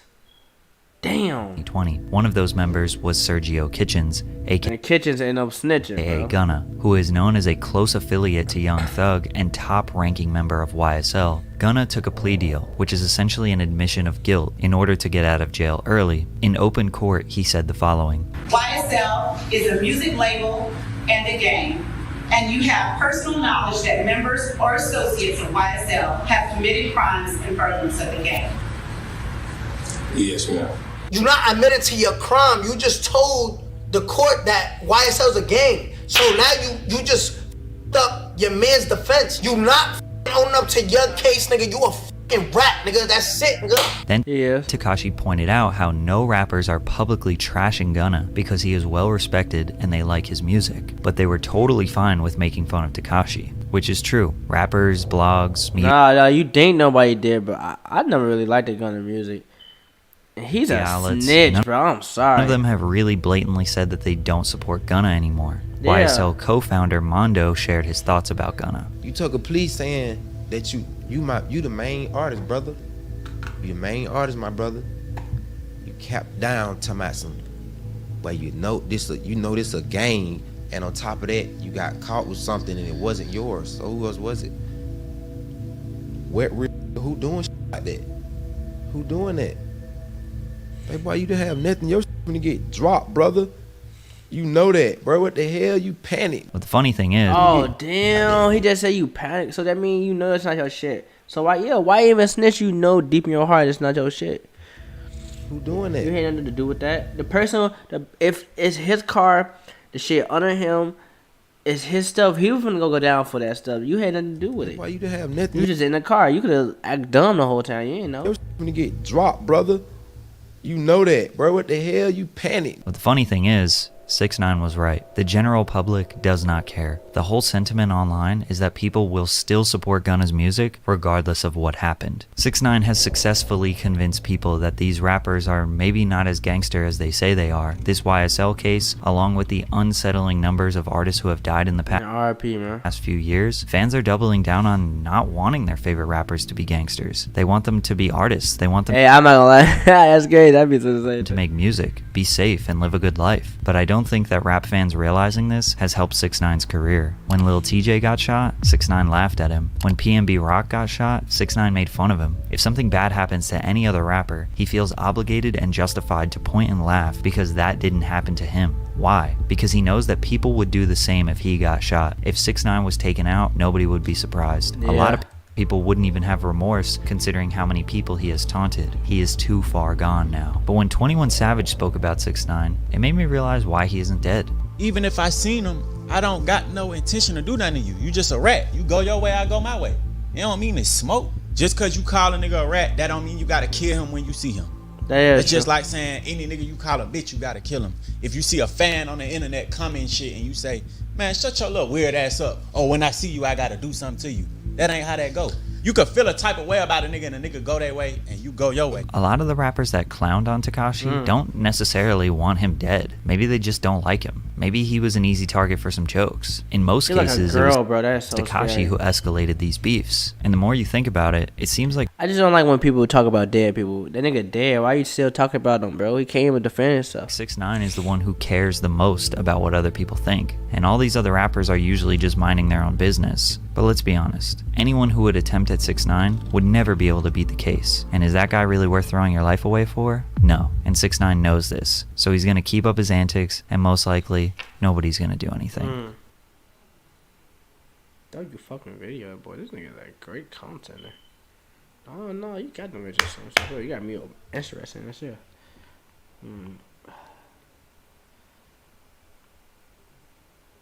Oh, that's my last one. Before I end this. Why choose proven quality sleep from Sleep Number? All his content. Because active days together start the night before. The very last song on J. Cole's 2018 album KOD is called 1985. This song acts as a warning to all up-and-coming rappers about their inevitable demise, with lyrics telling them how they should manage their money, criticizing their looks, and telling them how their music won't last more than a couple years. When the song dropped, the consensus was that J. Cole sounded like a grumpy old head complaining about the next generation. Now it's 4.5 years later, and looking back, J. Cole predicted the future with incredible accuracy.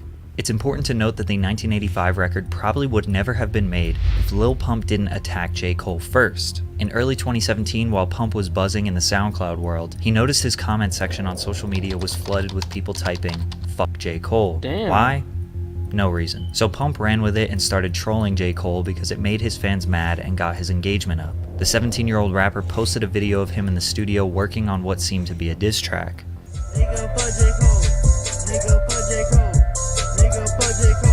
However, this song was never released and was probably just another social media stunt to add to his long history of social media clout chasing. Cole never addressed the Lil Pump drama until 1 full year later when he dropped his album KOD. The last track, 1985, was where he tried to address Pump and all the new generation rappers. All these dudes poppin' now is young. Everybody say the music that they make is dumb. Lil Pump, Smoke Perp, and 6ix9ine were all they ass too. Assumed to be the artist Cole was addressing in the record, but really it was just a general message to all rappers. In 2016 and 2017, there was a cultural divide between young rappers, their fans, and old rappers and their fans. It's commonly referred to as the clout rap era. The young rappers didn't feel like they owed respect for the lyrical rappers or classic hip-hop enthusiasts, and the old heads didn't really deserve it because they were quick to make fun of the young rappers for their image, lack of lyrics, and attitude. J. Cole has kept the spirit of traditional 90s hip-hop even through the 2010s and 2020s. Some of his fans look at him as like the only hope for hip-hop, which makes him a very easy target since his fans are so passionate about his music. Yo, the same as that person. Did he type that in himself? See, parties, I was on the same thing. You gotta give a boy a chance to grow some. Everybody talking like they know something these days. Man, they barely old enough to drive. To tell them what they should do, who the fuck am I? Cole empathizes with the young dudes. The clout era rappers he was referring to focused a little bit more on the image and the lifestyle than the music. They typically had more likes on Instagram than people listening to their songs. But Cole admits that he was also attracted to the lifestyle, and it almost seems hypocritical for him to be giving them advice. I heard one of them diss me, I'm surprised. This is obviously where he's talking about Lil Pump. I ain't trippin', listen good to my reply. Come here, little man, let me talk with you. See if I can paint you the large picture. Congrats, you made it out your mama house. I hope you make enough to buy your mama house. Lil Pump 4 years later did in fact buy his mama house. I did everything I wanted to do. I moved my mom out of the hood, moved my whole family out of the hood, my family straight. I see your watch icy and your whip foreign. I got some good advice, never quit touring, cause that's the way we eat here in this rap game. Rappers are commonly trapped in really bad contracts where they only receive about 10 to 20% of the revenue earned from album sales and streams, whereas their tours and live performances, they keep everything. So a rapper might sell 500,000 records and make $100,000, or do 4 shows in one weekend and make the same amount. But when you factor in how much time and effort goes into finalizing and releasing an album versus a 30 to 60 minute performance, you realize how much faster and easier that show money is. Lil Pump and 6ix9ine have resorted to doing tours overseas. They still have large fan bases outside of the USA, and they could still make a huge paycheck. But neither of them really ever do shows in the US, probably because the crowds would be much smaller, which would mean less money, and most likely people making fun of them on social media. I hear your music and I know that rap's changed. A bunch of folks would say that's a bad thing, because everything's commercial and it's pop now. Trap drums is the shit that's hot now. See, I've been on a quest for the next wave, but never mind, that was just a segue. He also hints that these artists shouldn't be trend hopping and making music to satisfy the current sound. After Gucci Gang in 2017, Pump struggled to make noise with another record. Esket It, Drug Addicts, Be Like Me, Butterfly Doors. Surprisingly, all these songs did hit the Billboard Hot 100, but faded away faster than ever. Pump undoubtedly had a huge fan base that were eager for him to come up with something fresh, so they would tune into the next song only to realize it sounded exactly like the last one. Plus, people that hated him wanted to see what he was going to do next as well. The same thing could be said for 6ix9ine. Also, it was most likely his legal issues and gang affiliations that ruined his career. His music didn't evolve much, neither did the names of his songs. To be fair though, there is a fine line of sticking with a sound and just making the same song over and over again. As much as people hate on DaBaby, musically he achieved a lot of success. Yeah, he do talk about a lot, but his shit be raw by making very similar sounding music for 3 years straight. But who am I kidding? Today it's not looking so good for him either. I know you think this type of revenue is he be switching it up sometimes, but never ending. But I want to take a minute just to tell you that ain't true. One day them kids listening gonna grow up and get too old for that shit that made you blow up. Now your show's looking light because they don't show up, which unfortunately means the money slow up. These could be the lines that cut the deepest, mostly for Smoke Perp. You see, after 1985 dropped, a clip went viral of fans at a Smoke Perp show chanting, and Perp continued the energy of hating on Cole. Before the show, they were chanting J. Cole because we are kids on drugs, bitch. You know what's going on. 2 years later, his album Florida Jit sold 5K in the first week. Then in 2022, Perp's 16-year-old rebel fan base was now 21. They grew up and they didn't show up to his tour. His crowds were looking scarce. Perp started going viral for nobody showing up to his shows. Instead of putting on a performance and rocking out to the small crowds, Perp would just leave early or cancel his own shows. Exactly.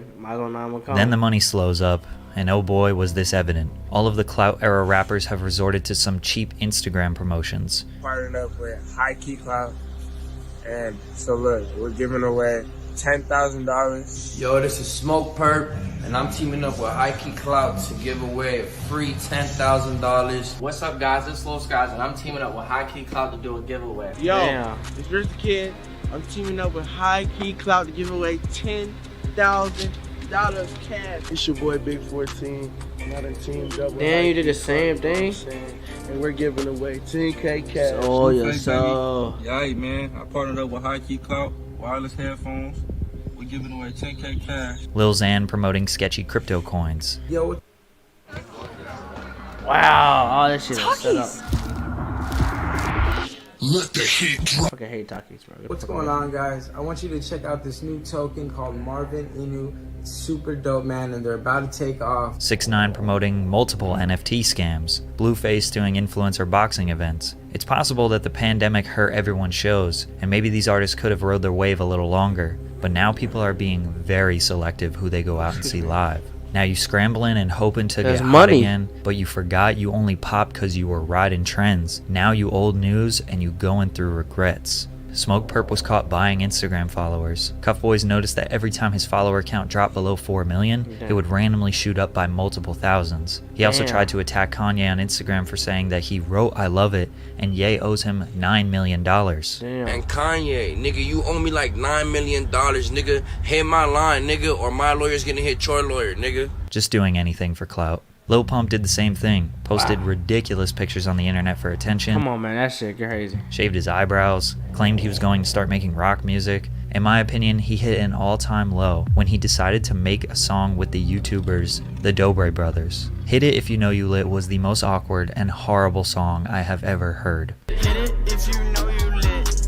Yeah, you know you lit. Pump visibly looked like he hated himself for doing the music video. Then he managed to get some attention when Trump called him Little Pimp. One of the big superstars of the world, Little Pimp. Sure, he could have genuinely been a supporter, even though he tweeted "fuck Trump" during his 2016 run, but that's fine. There's a dual party for a reason. Regardless, it was pretty clear that Lil Pump was scrambling to get hot, and he would lean into whatever was getting him attention, just like the whole reason he said fuck J. Cole in the first place. I'm just telling you what's probably gonna happen when you rapping about the type of shit you rapping about. It's a faster route to the bottom. I wish you good luck. I'm hoping for your sake that you ain't as dumb as you look. Surprisingly, the two actually had a 1 hour long sit-down conversation 1 month after the record dropped to discuss their differences. That was like basically like the trend, like, you know, everybody saying J. Cole, whatever, blah, blah. It was even like serious, like, I f with your shit, your shit's hard, you know? Thank you, bro. I mean, I realized that in time. Right, it was all trolling and shit. Yeah, for sure. Despite all the respectable and honorable game that J. Cole tried to give, Lil Pump still did everything Cole predicted in 1985. And today, Lil Pump is in denial. I f with J. Cole. Yeah. I don't have no problems with him. Do you feel like he predicted kind of like what ended up happening with your rap career? Nope. No. Because I'm still here. Sure, Pump is still here in a physical sense, but an extremely small percentage of his audience is interested. Yeah, he's a job in bro. what he's going to bring to us next. He's dropping his album in a month or so, but I think we can all agree J. Cole's warning came true, and sadly, these rappers didn't take it seriously enough. The same thing happened to Fetty Wap. He made a series of horrible financial decisions, didn't evolve his sound, and even his own management may have sabotaged his career. But if you want to hear more about that, check out this video.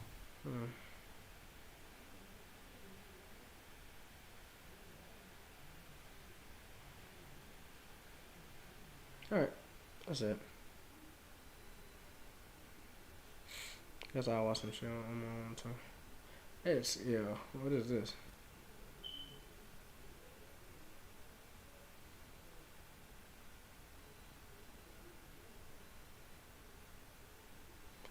Yeah, why is they doing this to Harry Potter, I wonder? It's Harry Potter, I don't understand. So, like, issue about it. Alright. That's it. And I mess with y'all for watching me, you know. Yeah, give me a try. I eventually want to make a podcast. I don't know when they're gonna start up, but I know I'm gonna want it.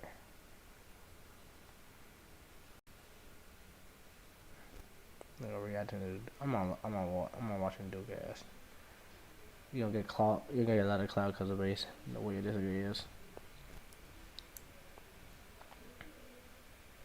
I'm talking about denying that shit. It's crazy.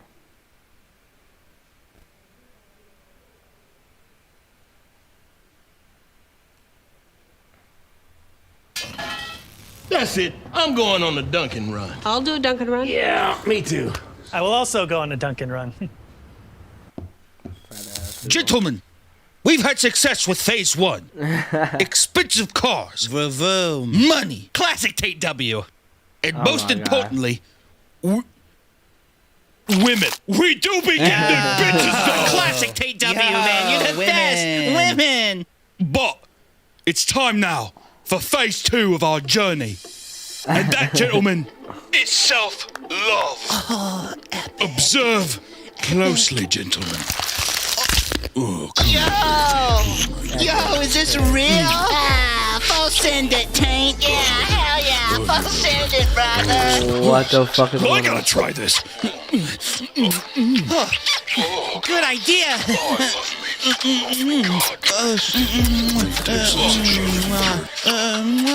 Oh, fuck. Let me get a smoke off your cigar. Yeah. Oh, here, take that. Yeah, put that in your mouth, okay? What the fuck? Oh, fuck. Oh, blow that smoke out. Oh, I will. Andrew, your cigar tastes so good. Oh, my fucking God, that tastes so sweet. But not as sweet as you, baby. I don't think I have a mirror, eh? Oh, wait, yeah, here's one.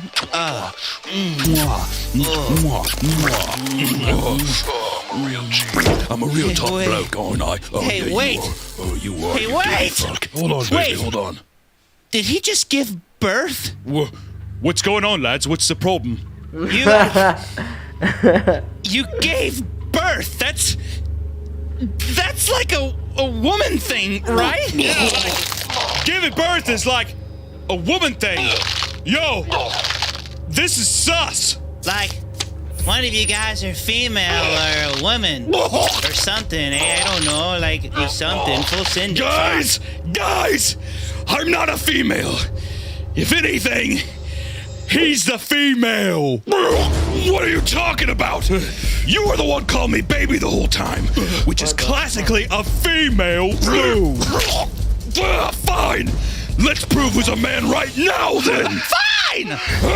Yo, what is going on?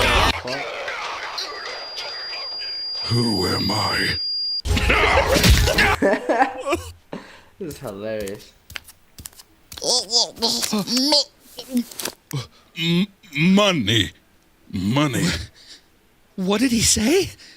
What did you say, little baby? Girls should wear leashes like the dogs they are. Yeah. Full send it. Yeah. Stupid bitches!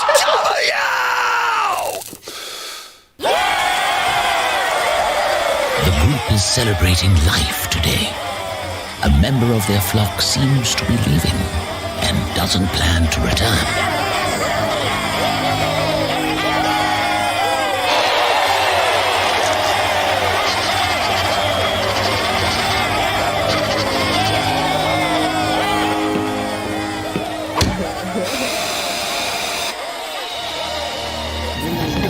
The yellow tic-tac embarks on its final journey alongside its family. Finding a natural resting ground, he strips off his attire and lays bare on the sharp blades of grass, where the creature will starve itself to death.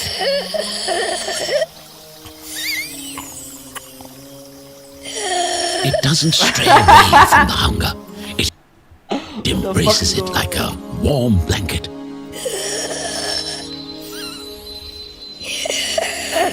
The long road filled with cracks and intruding weeds has been traveled and met with its inevitable end.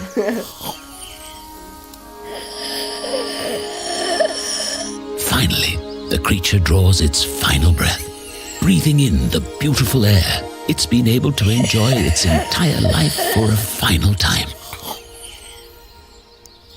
Resting peacefully now. But death is not the only visitor on this day. Life rears its head and decides to visit us as well. Disgustingly, the teeth begin to slowly pop out of the gums and reveal that they are baby minions. The minions starve themselves before death to give all the vital life to its offspring, never chewing another bite of food and never consuming liquid, all in an attempt to make sure the younglings have a chance for survival. The family wastes no time collecting the new offspring, welcoming them into the flock. Finally, the body that gave them life is burned. The ashes cascading through the air dance amongst the wind, trickling down like dry rain upon the newborn's face. A wonderful moment of clarity that life is ever fleeting and to be cherished at every moment. It's not a matter of if they left a mark on the world, one to be transcribed for endless seas of people to revel over for millennia. It's a miracle that they lived at all, and that they did so with love in their heart, and for others that were so close to them. I want to thank Snap Sports. Without this, it wouldn't be possible. Appreciate you guys very much.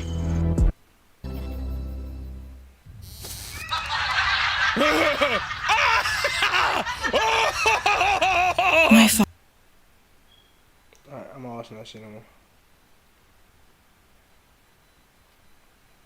Alright, y'all have a good life. Keep your head up.